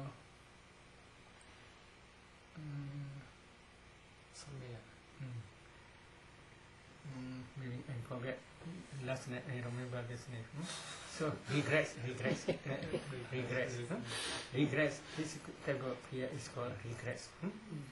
So some meditators, while they are focusing on the nimitta, when mind completely sinks inside nimitta, they afraid. This is also problem, that fear. So because of this fear, their concentration falls away. When their concentration falls away, this nimitta will disappear. In the same way, when they are practicing 4 elements meditation, also say, sometimes in this case, but when you are practicing Anapana or 4 elements meditation, especially excess concentration states, frequently you may fall into Bhanga. Bhanga mind states appear successfully for a long time. At that time, you may feel you are sinking into the water. At that time, fear appear. So because of this reason, you don't want to concentrate more on the nimitta because you are afraid of this. So if you have fear, such type of fear, then concentration cannot develop further. So fear is number 4, imperfection. Number 5 is elation. Elation is at the time when you are focused, maybe for our bodhisattva, when he is perceiving different objects within limited area, he take delay. He don't want to do quickly, thoroughly. So because of this reason, his concentration fell away. When his concentration fell away, the light and the vision of different forms also will disappear. In the same way, when you are practicing anabana or 4 elements meditation, if you cannot discern quickly or maybe thoroughly, there may be elation, then concentration cannot develop further. Especially when you are practicing 4 elements meditation. For example, pushing maybe about 1 minute, 2 minutes. Hardness about 1 minute, 2 minutes, very delay. Roughness 1 minute, 2 minutes. In this way, one characteristic 1 or 2 minutes very delay take long time. Then concentration cannot develop further. So quick discernment is necessary. But if you discern very, very quickly, then element characteristics will be not clear. So not too delay, not so quick. In the middle way, you must try to discern 4 elements. In the same way, breathing in, breathing out. If you delay in this way, concentration cannot develop further.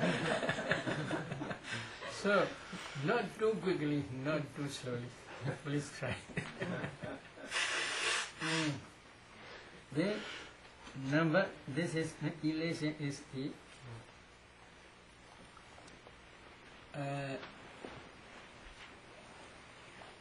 5th imperfection. Here one example is a man is seeking for one entrance to a hidden treasure.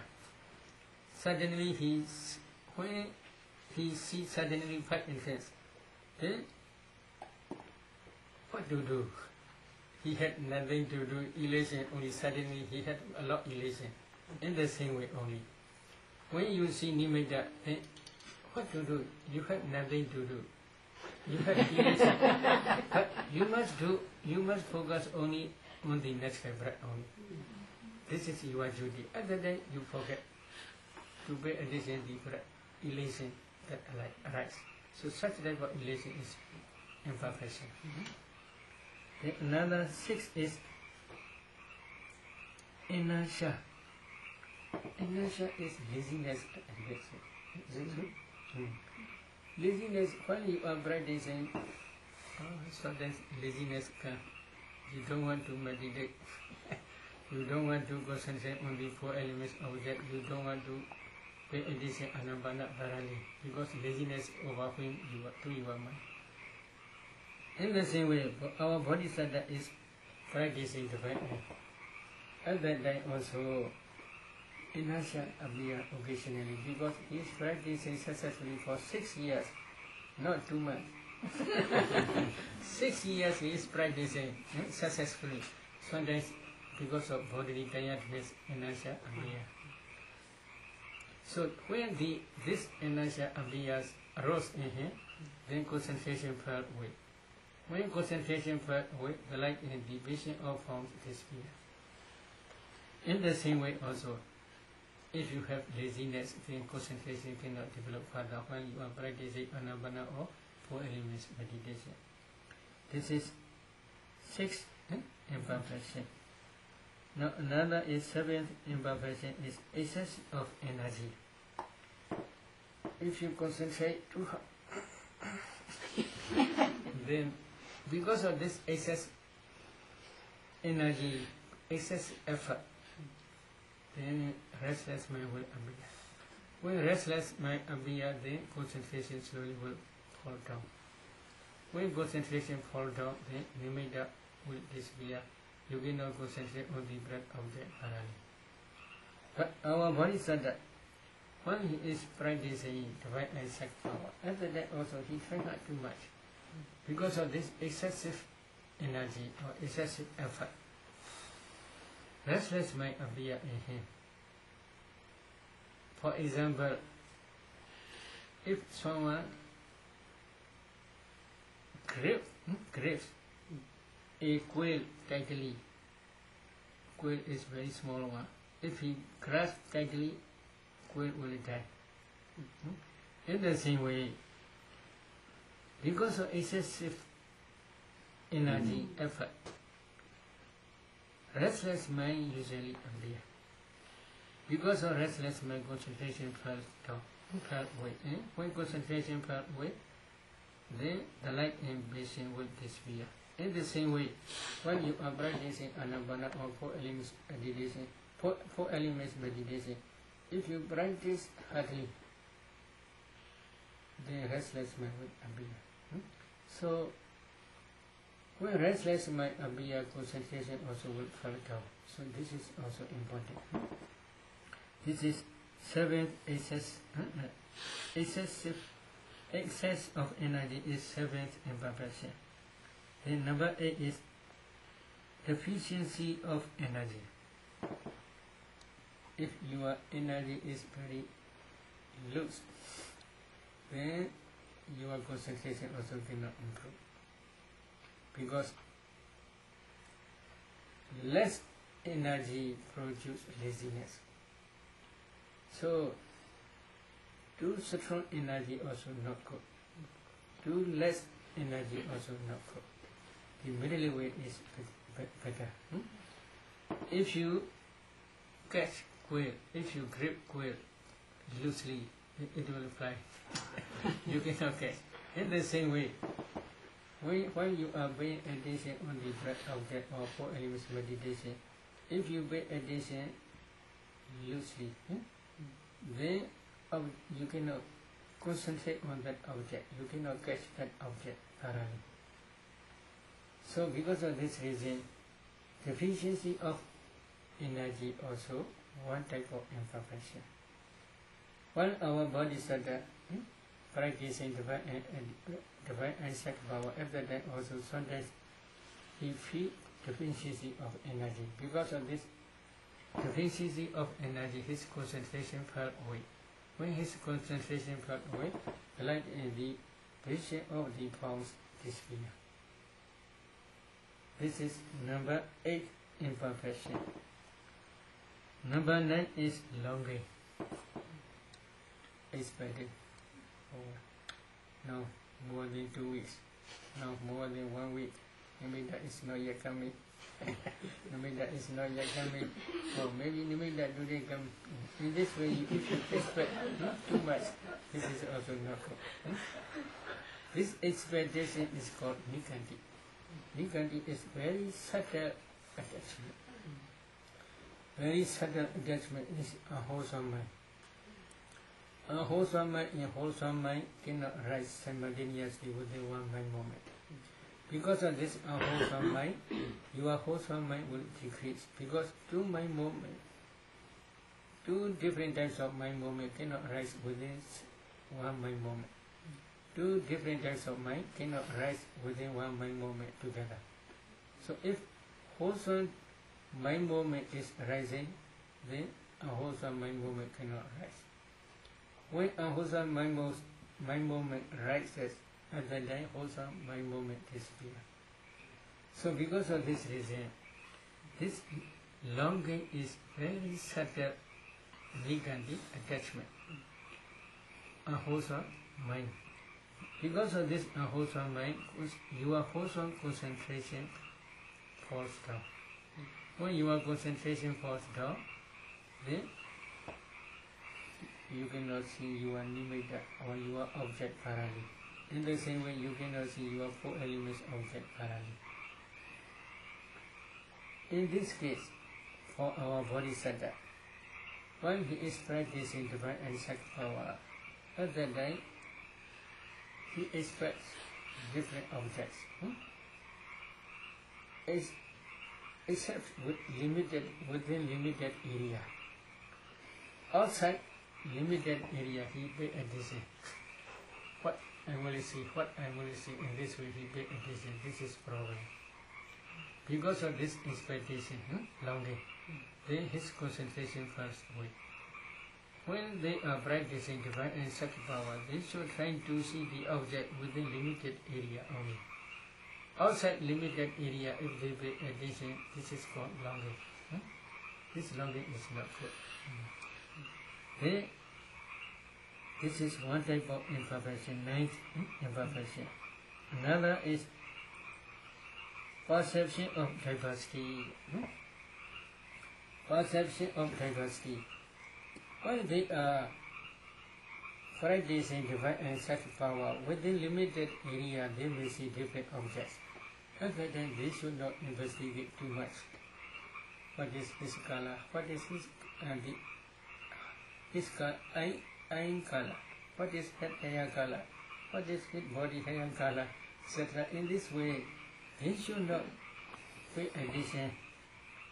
Perception of diversity. What is his name?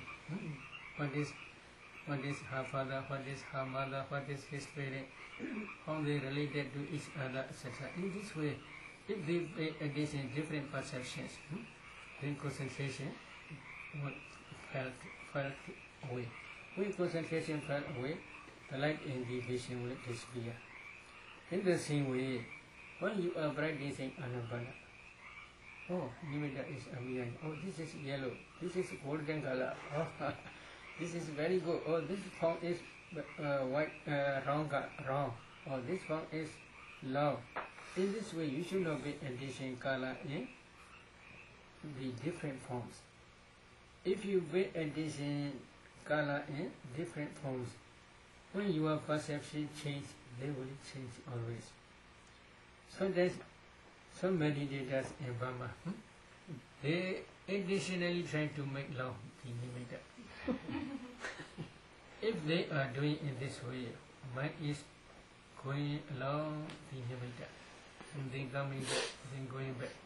In this way, the mind is changing always.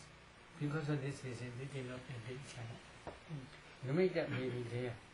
Although nimitta may be there, they do not concentrate on one point, especially touching point. If they do not concentrate on the nimitta, on the touching point, then slowly their concentration will become weaker and weaker. When concentration is very weak, they cannot maintain their nimitta for a long time. Then they cannot enter jhana. Full absorption cannot appear, because they are changing different places. So that they pay attention different color. They want to see golden color. They try to see golden color. This is one type of perception. They try to see ruby color. This is another perception. So if their perceptions are changing, nimitta will be always changing. When nimitta is always changing, then concentration cannot develop further. So when you are practicing anabana, you should not pay attention color. This is one. Another is you should not pay attention form, different types of form or different types of shape. Then another is you should not pay attention characteristic. If you can pay attention 4 elements characteristics, 12 characteristics, yeah, you can perceive 12 characteristics, it is true. But if you pay attention 12 characteristics or 4 elements, say, 12 characteristics and 4 elements are same, then your object change from anabana to 4 elements object. When object change, then very soon you may see small particles here. These small particles arising and passing away, your concentration slowly will decrease. You cannot add jhana. So at that time you should not be addition characteristic. In the same way, before you are seeing nimitta, at that time also you should not be addition characteristic. Many meditators and research. Oh, the whole heart became tension. How do you pay attention? Please tell me. They pay attention, the breath is not clear here. They follow inside. The inside is pushing is very clear. When pushing is, if they emphasize on pushing, slowly hardness will appear. Then pushing and hardness together, if they pay attention, slowly many tensions will appear. They will spread throughout the head. The whole head will begin hot. The whole head begin tension. Because they pay attention pushing. So this is not anabana. This is 4 elements meditation only. But if you want to practice 4 elements meditation, only one place is not enough. You must try to discern 4 elements throughout the body. Only pushing in hardness also not enough. You must discern 12 characteristics throughout the body. So 4 elements meditation and Anapana meditation are completely different. When you are practicing Anapana, you should focus on breath only. But many meditators ask me, the concept, what is concept? So this is, many meditators do not understand. Concept means if you break attention as a breath, we call this is concept. Why? This is, you cannot break down the compactness and you cannot see ultimate materiality at the time. If you pay 4 elements meditation systematically, one day you may see kalabas, small particles. At that time, when you pay attention breath, breath is nothing but a group of small particles only. Kalabas. If you analyze these kalabas, in each kalabas there are 9 types of materiality. Earth element, water element, fire element, wind element, color, odor, flavor, nutritive essence, and breathing sound. They are ultimate reality. But before seeing ultimate reality as a breath you see, we say this is concept reality. So that concept you must pay attention. This is your Anapana object. But when you are practicing 4 elements, this is another way. So you should distinguish Anapana and 4 elements meditation. Anapana, if you want to practice Anapana meditation, you must focus only the breath. You should not distinguish what is breath. It is not necessary to distinguish or to investigate. Only just breath. According to conventional truth, you should pay attention to the breath. So here, perception of diversity. So because of this reason, perception of diversity also one type of imperfection. Then 11 is excessive meditation upon forms. So different forms he should, when they are practicing divine and sacred power, most important then is, second important then is to see cause and effect only. Maybe if you see one demon, for example, why he became demon? Why did he become demon? You should try to investigate up to his butt linking movement, and then before butt linking movement, then you can see cause and effect.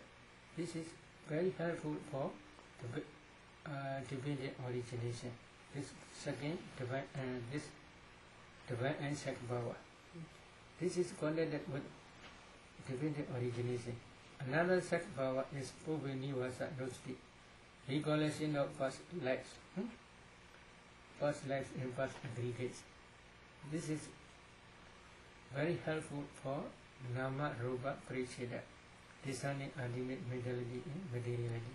Because this sacred power can see past aggregates, many past aggregates.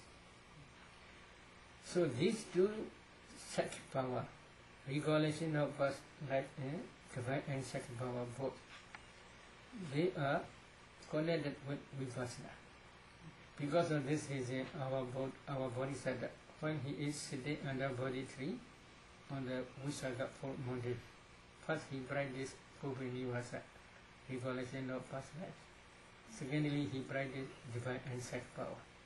When he sees different beings, for example, if he penetrates the ground, he can see hell beings. Why did they reach hell? He can see clearly their cause.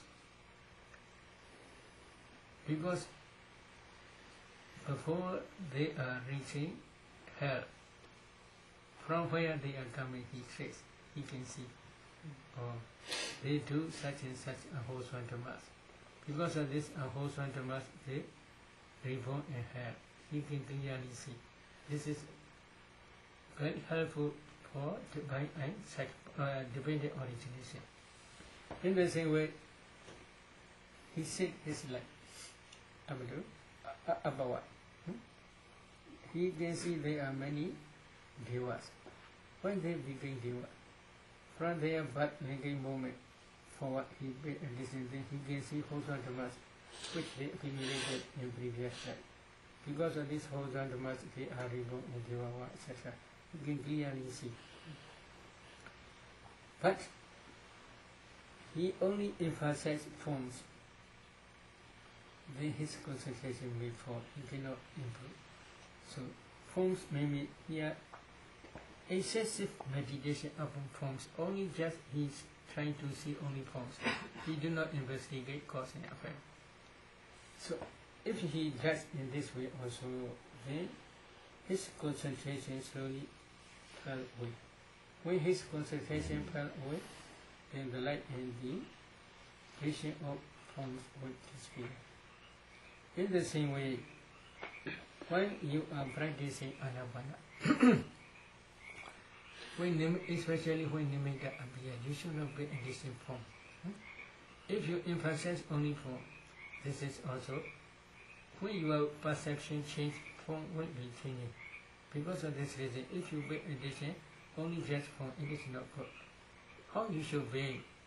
Many meditators ask me many questions about this. If there is, we see how we should not be attention form, or just breath, or just limit that you should be attention only. Whether this is wrong or wrong, whether this is white or yellow. You should not be addition color, you should not be addition form. You should just be addition as nimitta or as breath only. Breath and nimitta in this case same. Asasa pasasi nisaya ubana nimittam pita. Asasa pasasa saminya miwa. Depending on asasa pasasa, in breath and out breath, this nimitta abhiya. Because of this reason, we can also call this nimitta as asasa pasasa. Same. Asasa pasasa and nimitta and asasa pasasa in this case same. So, when you are practicing anapana, you should not be practicing different forms. In the same way, when you are practicing 4 elements meditation also, when your concentration develops further, you should not be practicing forms. You should just be practicing 4 elements only. When you see white form, you should not be practicing as white form. You should be practicing only 4 elements only. When you are seeing transparent form, at that time also you should not be practicing this is a transparent form. You should be addition only 4 elements in that transparent form. When you see kalabas, you should not be addition whether this kalaba is small size or big size. In this way you should not distinguish. Only just 4 elements only. Then slowly you will see real kalabas. Real kalabas are very tiny, very small particles. You can see each small particles, and then if you gain these 4 elements in each small particle, then this is the final stage of 4 elements meditation in samatha meditation, as well as the beginning stage of Vipassana. So altogether there are 11 types of imperfections. I will calculate. Number 1 is doubt.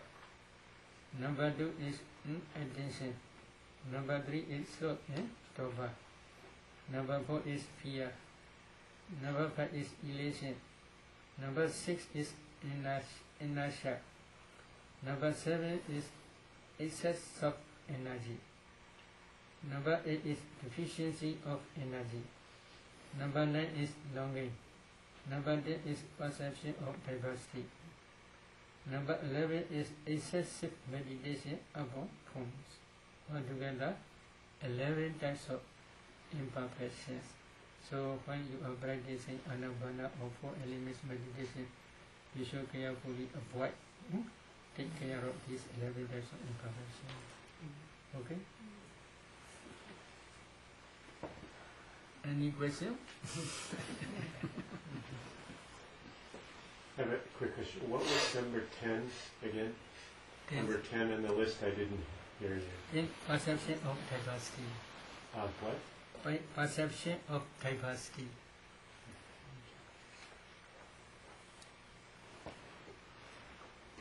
So it seems that these imperfections are based on, can be kind of reduced to the 3, which is the mind either moves toward an object, or it moves away from an object, or it's in delusion about the object. Yes. That's what it,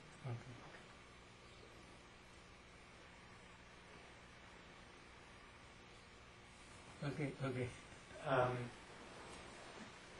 The only hindrance that is left out is aversion, and the only in the imperfections, the only one that is close to aversion is fear. So I'm wondering Yes. why Yes. why aversion is out. Usually at the time aversion is very rare.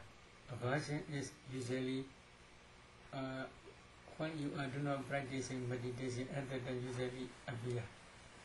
But aversion is under the fear. They are same group. Fear, dosa group. Aversion is dosa group. But when you are focusing on the breath object, aversion may appear occasionally. Occasionally means without paying attention any meditation object. Within interval time, aversion usually appear. When focusing on the nimitta or breath object, at the time aversion may be very rare. Because of this reason, they do not especially mention here.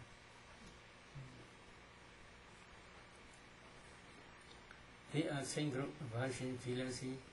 They are same group, dosa group.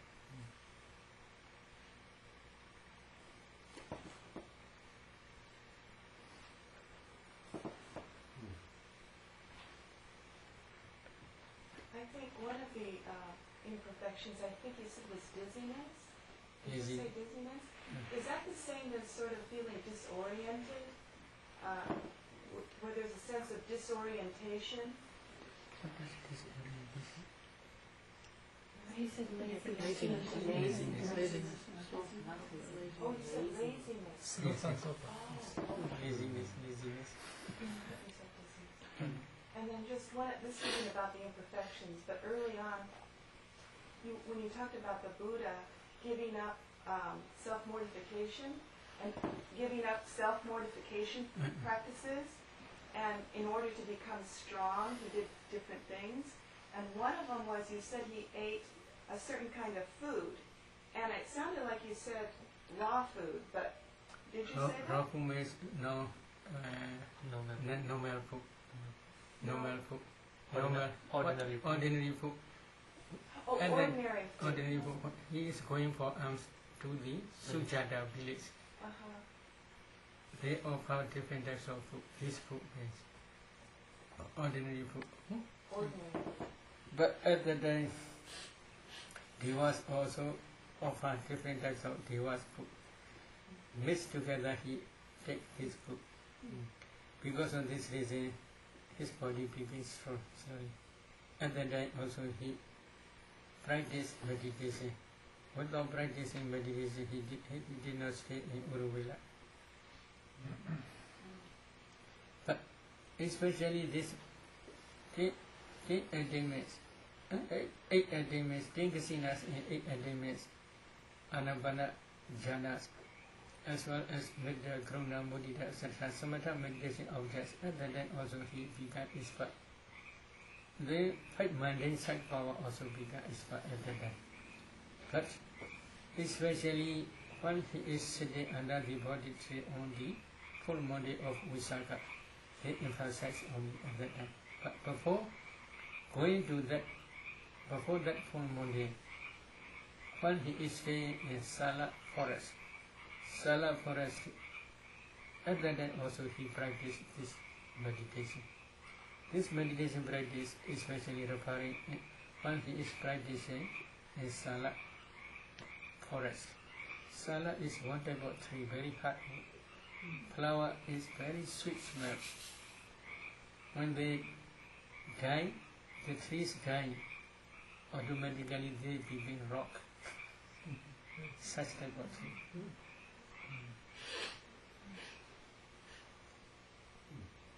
So, Bhante, you're saying that when he ate the normal people's food from the village, Yes, that caused a problem? no problem. Or it was not an imperfection? No.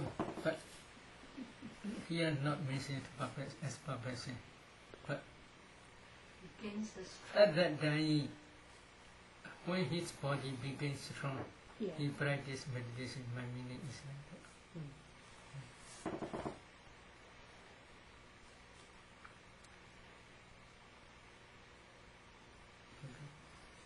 This doesn't have to do specifically with the imperfections you mentioned, but it does have to do with anapana.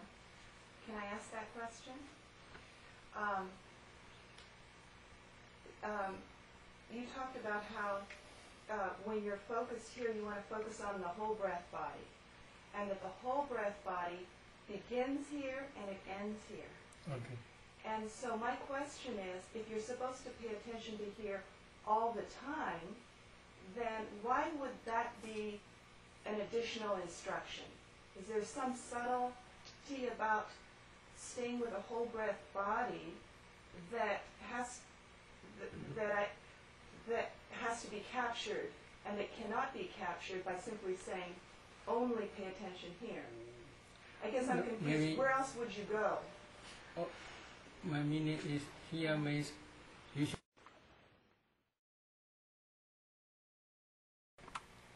You may feel only breath. It is also okay.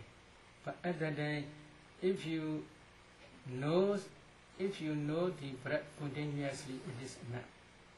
We can say this is the whole breath body only. You know the whole breath body. But this translation, whether real good or not, I don't know, because we are not expert in English. Many meditators I discuss, they also cannot say exactly, but it is true, they don't know. Here Buddha says kaya, sabha kaya pati-samvedi asase samvedi sikati, sabha kaya pati-samvedi pasase samvedi sikati. He trains, I will breathe in, experiencing the whole breath body. He trains, I will breathe out, experiencing the whole breath body. What is the whole sabhakaya? They translate the whole breath body. But sometimes I discuss with them, you should not use body. You should say the whole breath. Will it be enough or not? I discuss many times. Oh, because of kaya, they translate only body. So, the whole breath is enough. The whole breath where in this area, you maybe one point you should fix. On that one point only you should pay attention to the whole breath. The whole breath is from the beginning to the end. Ear begins, ear ends only. In this way, if you pay attention to the whole breath, it is enough.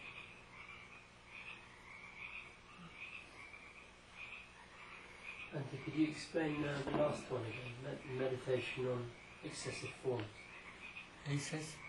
The last number 11? Or maybe forms means when you are paying attention anapana, you may get the idea. For example, you should not pay attention form. If you pay attention form, this is long, or this is wrong, or this is white, this is yellow, this is red, this is ruby color, etc. In this way, if you pay attention color in form, then when your perception change, color in form will be always changing. Because of this reason, if you pay attention form, then concentration will slowly decrease. How would that apply to the 4 elements? In the same way, 4 elements, when you are practicing 4 elements, color may rise. Oh, which form? White color may rise. Here rise, here rise, here rise. In this way, if you do not pay, you should not pay attention form. Whether this is, maybe our body is not like that. Our body is here head, here legs, here hands, here legs, here body. Not saying like that. In this way, if you pay attention form, then your concentration will decrease. How you should pay? You should pay attention 4 elements only. Regarding that, about color, not to pay attention to color, does that mean then that you would not even know what color it was? No, maybe no color, but you should know this is white color, this is yellow color, this is ruby color. In this, etc., in this way you should not be addition color. You should be addition as nimitta only, or as breath only.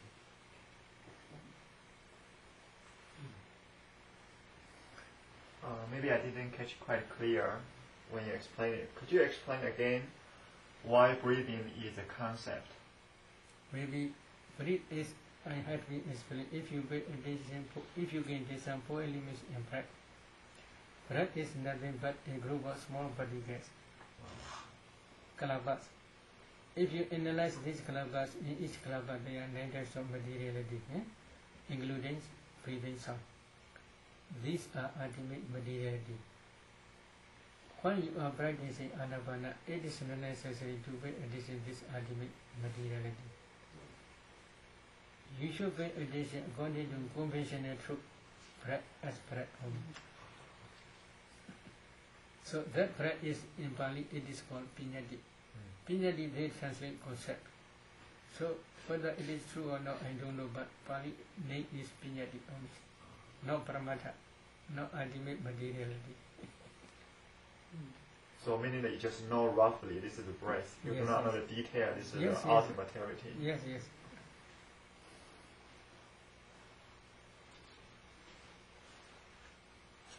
Yesterday you asked me one question, bodily intimacy, about verbal intimacy. I forgot one thing to say. They are not the object of your obey act. They are the object of mind. They are Mawlamyine Dhamma. They can be understood by mind only. That mind is especially when you can see small particles. If you practice 4 elements meditation systematically, then you should try to see small particles, kalabas. When you see kalabas, you should try to analyze these kalabas. Then first you should discern here consciousness. Then please do like that. Then consciousness produce, mind produce materially. Up to this area you should try to see. Then at that time you cannot see finger. You can see only a group of small particles only. If you analyze these small particles, mind produce particles. In each particle there are 8 types of materiality. Among 8 types, wet element is predominant factor. That wet element will produce one type of bodily intimation. At that time only you will understand by mind. In the same way, when you are speaking, for example, A is rising here. The mind produce materiality up to this area. In that mind produce materiality, if you analyze each small particle, there are 8 types. Among 8 types, earth element is predominant factor when producing sound. The earth element subtract here. Here also many earth elements, many kalabas. In each kalabas there are many earth elements. Mind produce earth element and here earth element, they subtract because of wet element. This earth elements attacking to this earth element, this is called verbal intimation. This is also my object, no obey I object.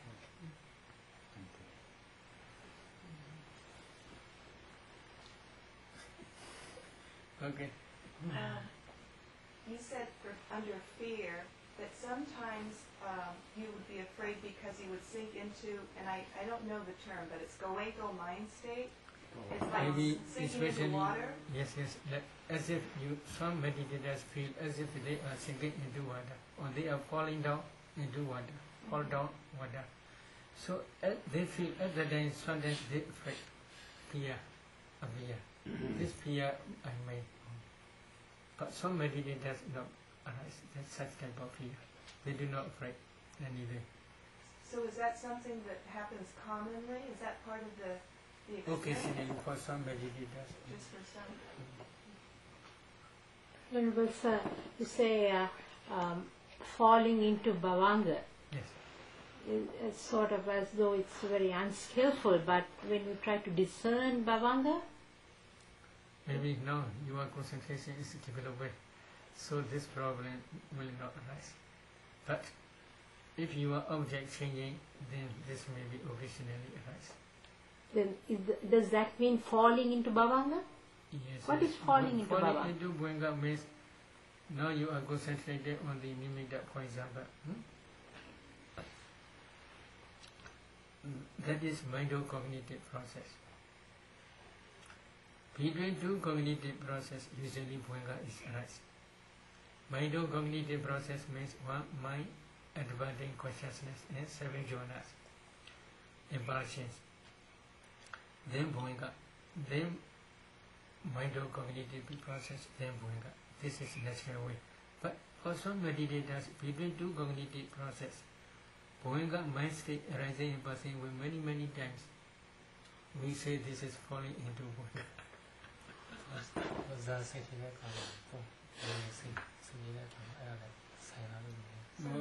No. Because the mind is a little bit changing. Bhavanga's object is past previous object. Now you are practicing anapana paribhava nimitta, counterpart side. This bhavanga mind state cannot take this object.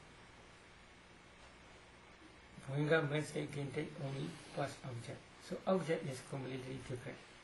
Because of this reason, when bhavanga mind state successfully rising and passing away, then one meditator feels as if they are falling into water. But now your concentration is up to full absorption stage. Imagine from full absorption or coming out from full absorption, if you discern bhavanga, you can clearly see bhavanga mind state. But in this case, previously I had explained before. No, really you are not understanding bhavanga mind state. Bhavanga mind state produces this transparent element like mirror. That transparent element only you can discern now. Not real bhavanga mind state. Real bhavanga mind state you will be able to discern when you are practicing dependent origination only.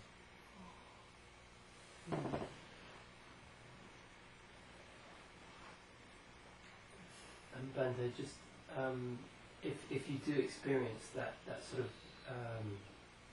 fear or anxiety about sinking into the object, what should you do? Maybe for somebody that doesn't, what called lamp, right? Shock. Shock only. Because they feel as if they are falling into one pit. Because of this, they shock. This such type of fear only. Not strong fear. But I mean, I think that I felt, it's enough to break your concentration. Is there something you should do to make you feel more at ease with the object, or is it just a question of time and repetition? So at that time when the mind falls into bhavanga, the mind, he already lost the mindfulness. He already lost the object. That's why the mind. Yes. I'm not talking about falling into bhavanga. I'm talking about when you're sinking into an object. Sinking into the meditation. Maybe for any object. Suppose. Yeah. So. Maybe this is concentration. If you are thinking 4 elements object, at that time if you understand the 4 elements characteristic clearly, this is we do not call thinking. This is concentration. And you don't experience that sort of. There is none of that experience of anxiety or fear. Maybe when concentration arises successfully for a long time, there is no anxiety or fear. But within two cognitive process, if many bhavanga mind states appear, at that time mindfulness on the 4 elements object disappear. Because of this reason, you may feel as you are falling into one pit, and then your mind begins shock. This such type of fear. I think the answer to this question is going to be, you'll understand it when you get there. But you just pointed out that the bhavanga takes as its object previous experience.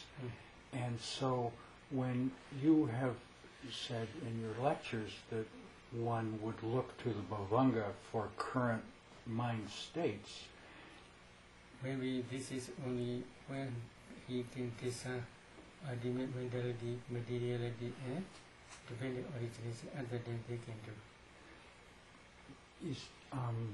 But in this case, that bhavanga mind state produce here transparent element. As metaphorically, this is also called bhavanga.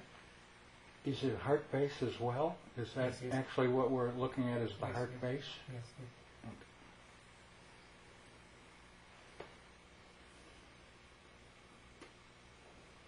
Any question?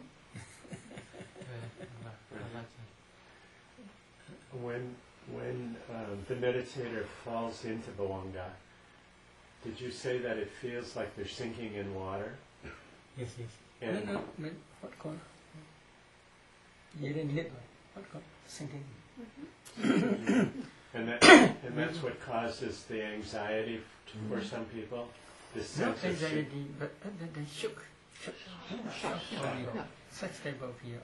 So, if the meditator experiences this very calm, almost like floating Yes, yes.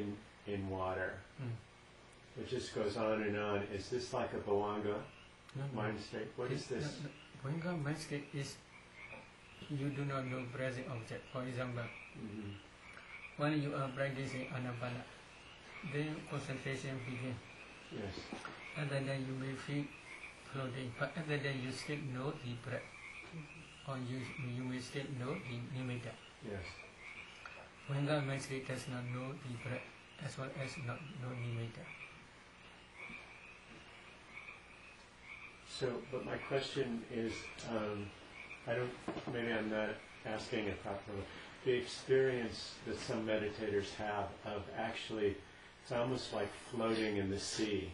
Yes. Like they're floating just in a very peaceful sea, and it's... This is concentration state.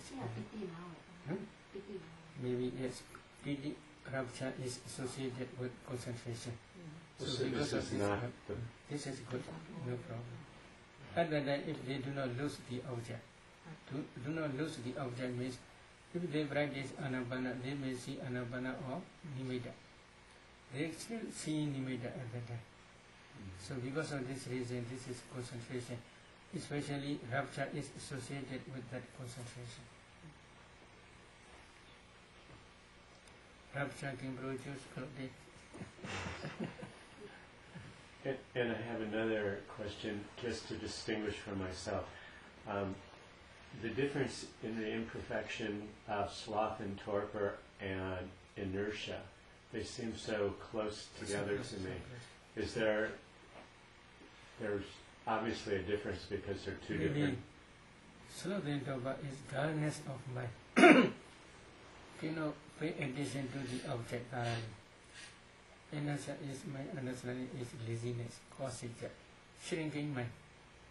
You don't want to pay attention to this meditation object. Mind is shrinking because mind want to wander. So shrinking to pay attention meditation object.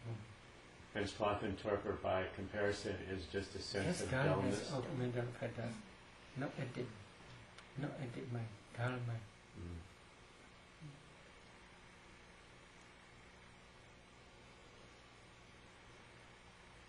Okay.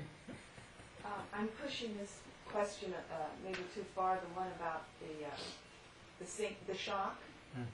But I was just curious, is that shock similar to the shock that happens when, say you're sitting in a chair and you start to fall asleep, and all of a sudden it's like you fell and there's that shock that wakes you up? Yes. Is it similar to that Yes. sensation? Yes. Is the consciousness similar to that? Is the same cause causing both of those, or is there any relation? Maybe, but for divine eye, not say. Or maybe while you are practicing four elements or anapana, you will say. For divine eye is at that time they see fearful objects. Because of this reason, fear arises. I compare with this only anapana only. When divine eye practice, real fear. At that time, not shock. Real fear. Now is because of Bhuinga mind state, as if you are feel shock.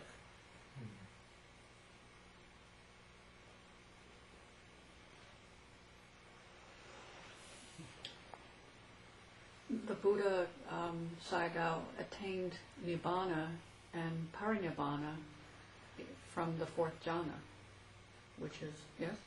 Maybe there may be different opinions. Okay, different opinion. Different opinion means in one sutta in Samyutta Nikaya, Santi Marabha. Santi Marabha is what? Taking Nibbana object. So taking Nibbana object means after fourth jhana, his mind grasp the Nibbana object. And then he take Parinibbana maybe, but not real grasping. What for? In Bali, this is Arabha means maybe when we are getting up, we do like that. This is called pushing. No facing, Alamba, maybe, yeah, something. Reaching? Something, yeah. Like a reach? Maybe we cannot get that. Here, there, maybe something we grasp and get that. Hanging. So maybe what? Expecting Nibbana. Expecting, they may translate. But Santi Marabha. Arabha means grasping also possible, or expecting also possible. But because fourth jhana's object is Nibbana object is not same. But before fourth jhana, he entered into approaching knowledge many times. Near, when it is near, at that only he entered many samapatis, many attainments. And when he reached fourth jhana, at that time, he take Parinibbana. But he is always expecting Nibbana. Nibbana means, what is Nibbana? This is problem. Nibbana is only complete cessation state of mentality and materiality. That cessation state he always expecting. After Parinibbana means last Bhuinga, mind movement. After last Bhuinga, mind movement, there will be no mentality and materiality. The last Bhuinga is called Chuti, that consciousness. That consciousness is called Parinibbana. After Parinibbana, there will be no mentality, materiality. He expects always. The complete cessation state of mentality and materiality.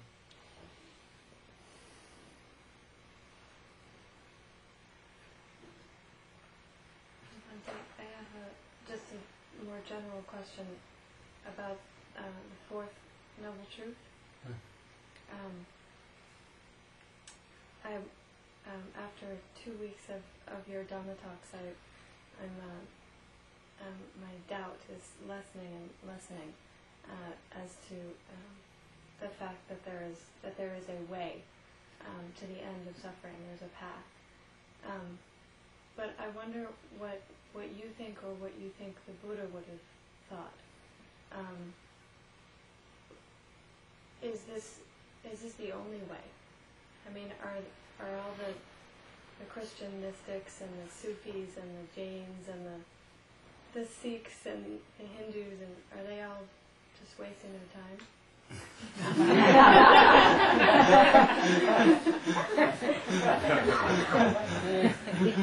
We don't want to criticize others' opinion, but if you want to attain Nibbana, this is the only way. I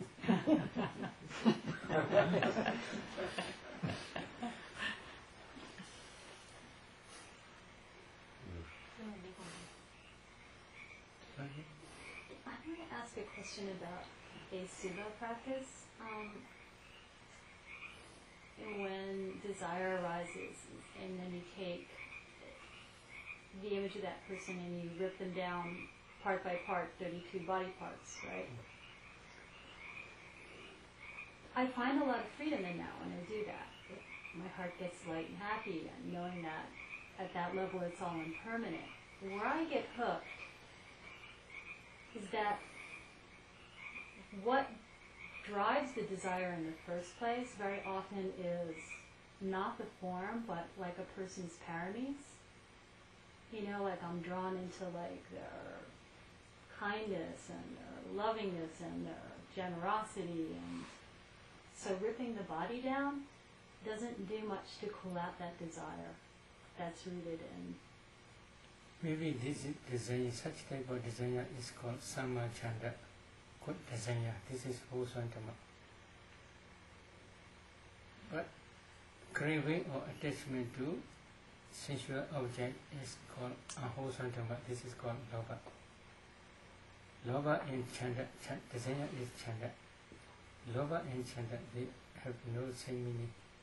But occasionally, if Loba is very strong, craving or attachment to sensual pleasures is very strong, at that time, Loba is the leader, Chanda, desire is follower. But in wholesome Dhammas, now you are practicing Anapana, you want to attain jhana, or you want to see, to practice Vipassana. So such type of desire is called wholesome Dhamma. This is not craving, this is not attachment. This is one type of desire only. This is kusala Dhamma, wholesome Dhamma. If you want to realize Nibbana or to realize Buddha truth, this is also very high, powerful, wholesome desire. So this is not craving like attachment. So that desire is necessary when you are meditating. But how do I get free of the whole desire for, one of the things that cycles, one of the things that cycles in my practice is desire for,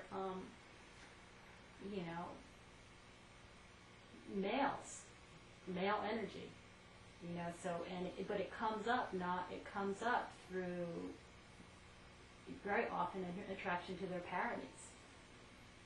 This is also good desire. If you have a person, paramis.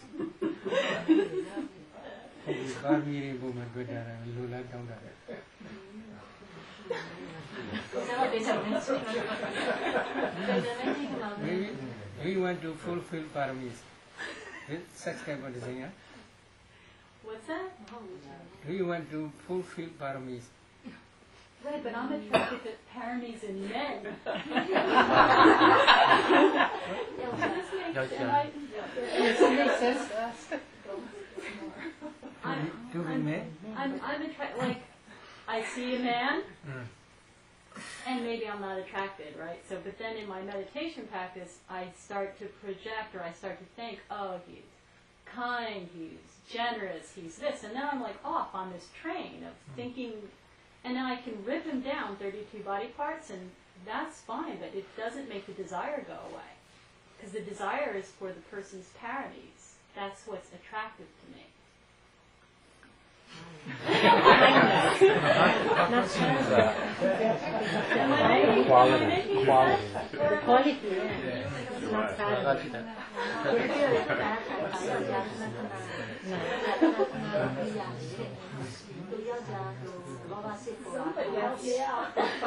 That's sensual desire.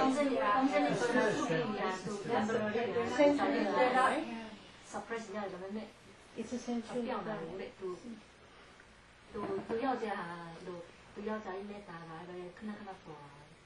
Okay.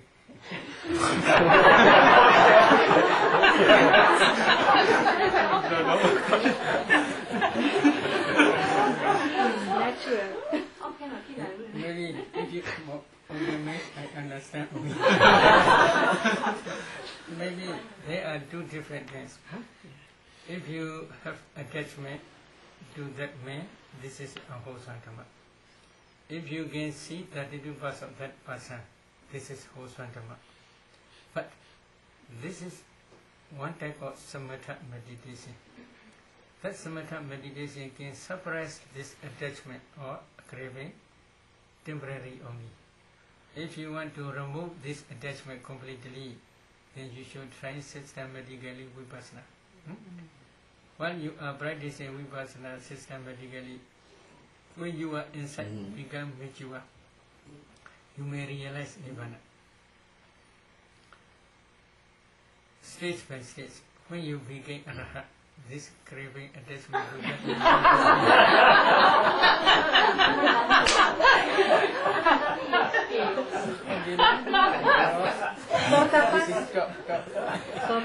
If you don't want to become Arahat, then you should try to become no Radhana stage. Other than also that craving attachment will be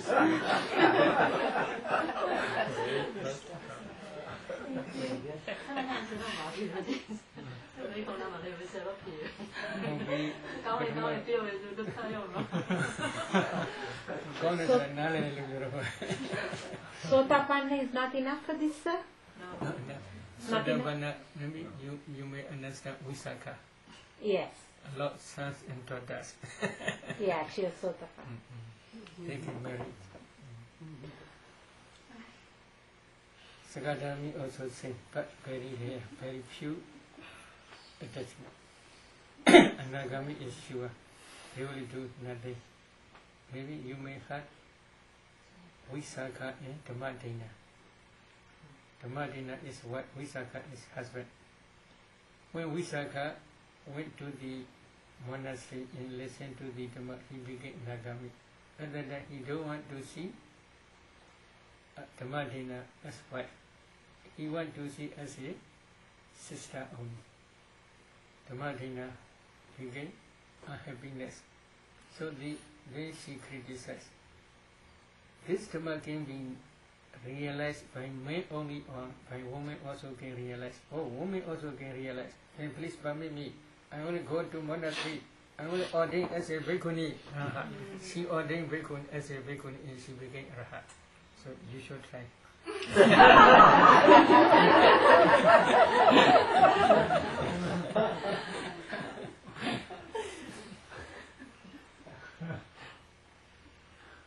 Okay. Yeah, about 32 parts. When I learned it, I learned that you really should only do it to yourself. Are you saying it's okay or even recommended to do it to someone else, like an object of desire? He do to himself. Can he do to others when the desire? Oh, okay. Can do. It's okay. Okay, can do. Internally and externally both. Maybe when I will continue Mahasti Dhana, the coming chapter is this chapter. Idi Ijadawa Kaya Gandupasi Viharadi, Vedawa Kaya Gandupasi Viharadi, etc. In this way, Buddha taught in this 32nd chapter. Internally and externally both you can try. If you see 32 parts only, always you should ask, which part do you prefer?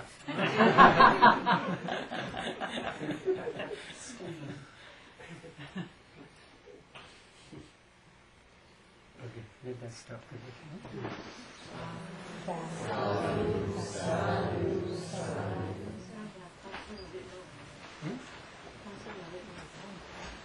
Transferring merit routine.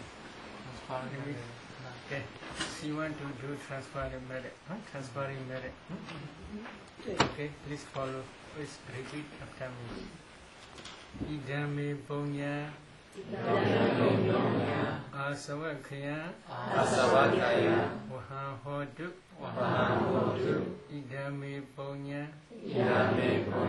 Nibbanasa Vichayo Hodu Idame Punya Sabba Sadhana Pajima Pajima Desabe Mesama Punya Baga Lebandu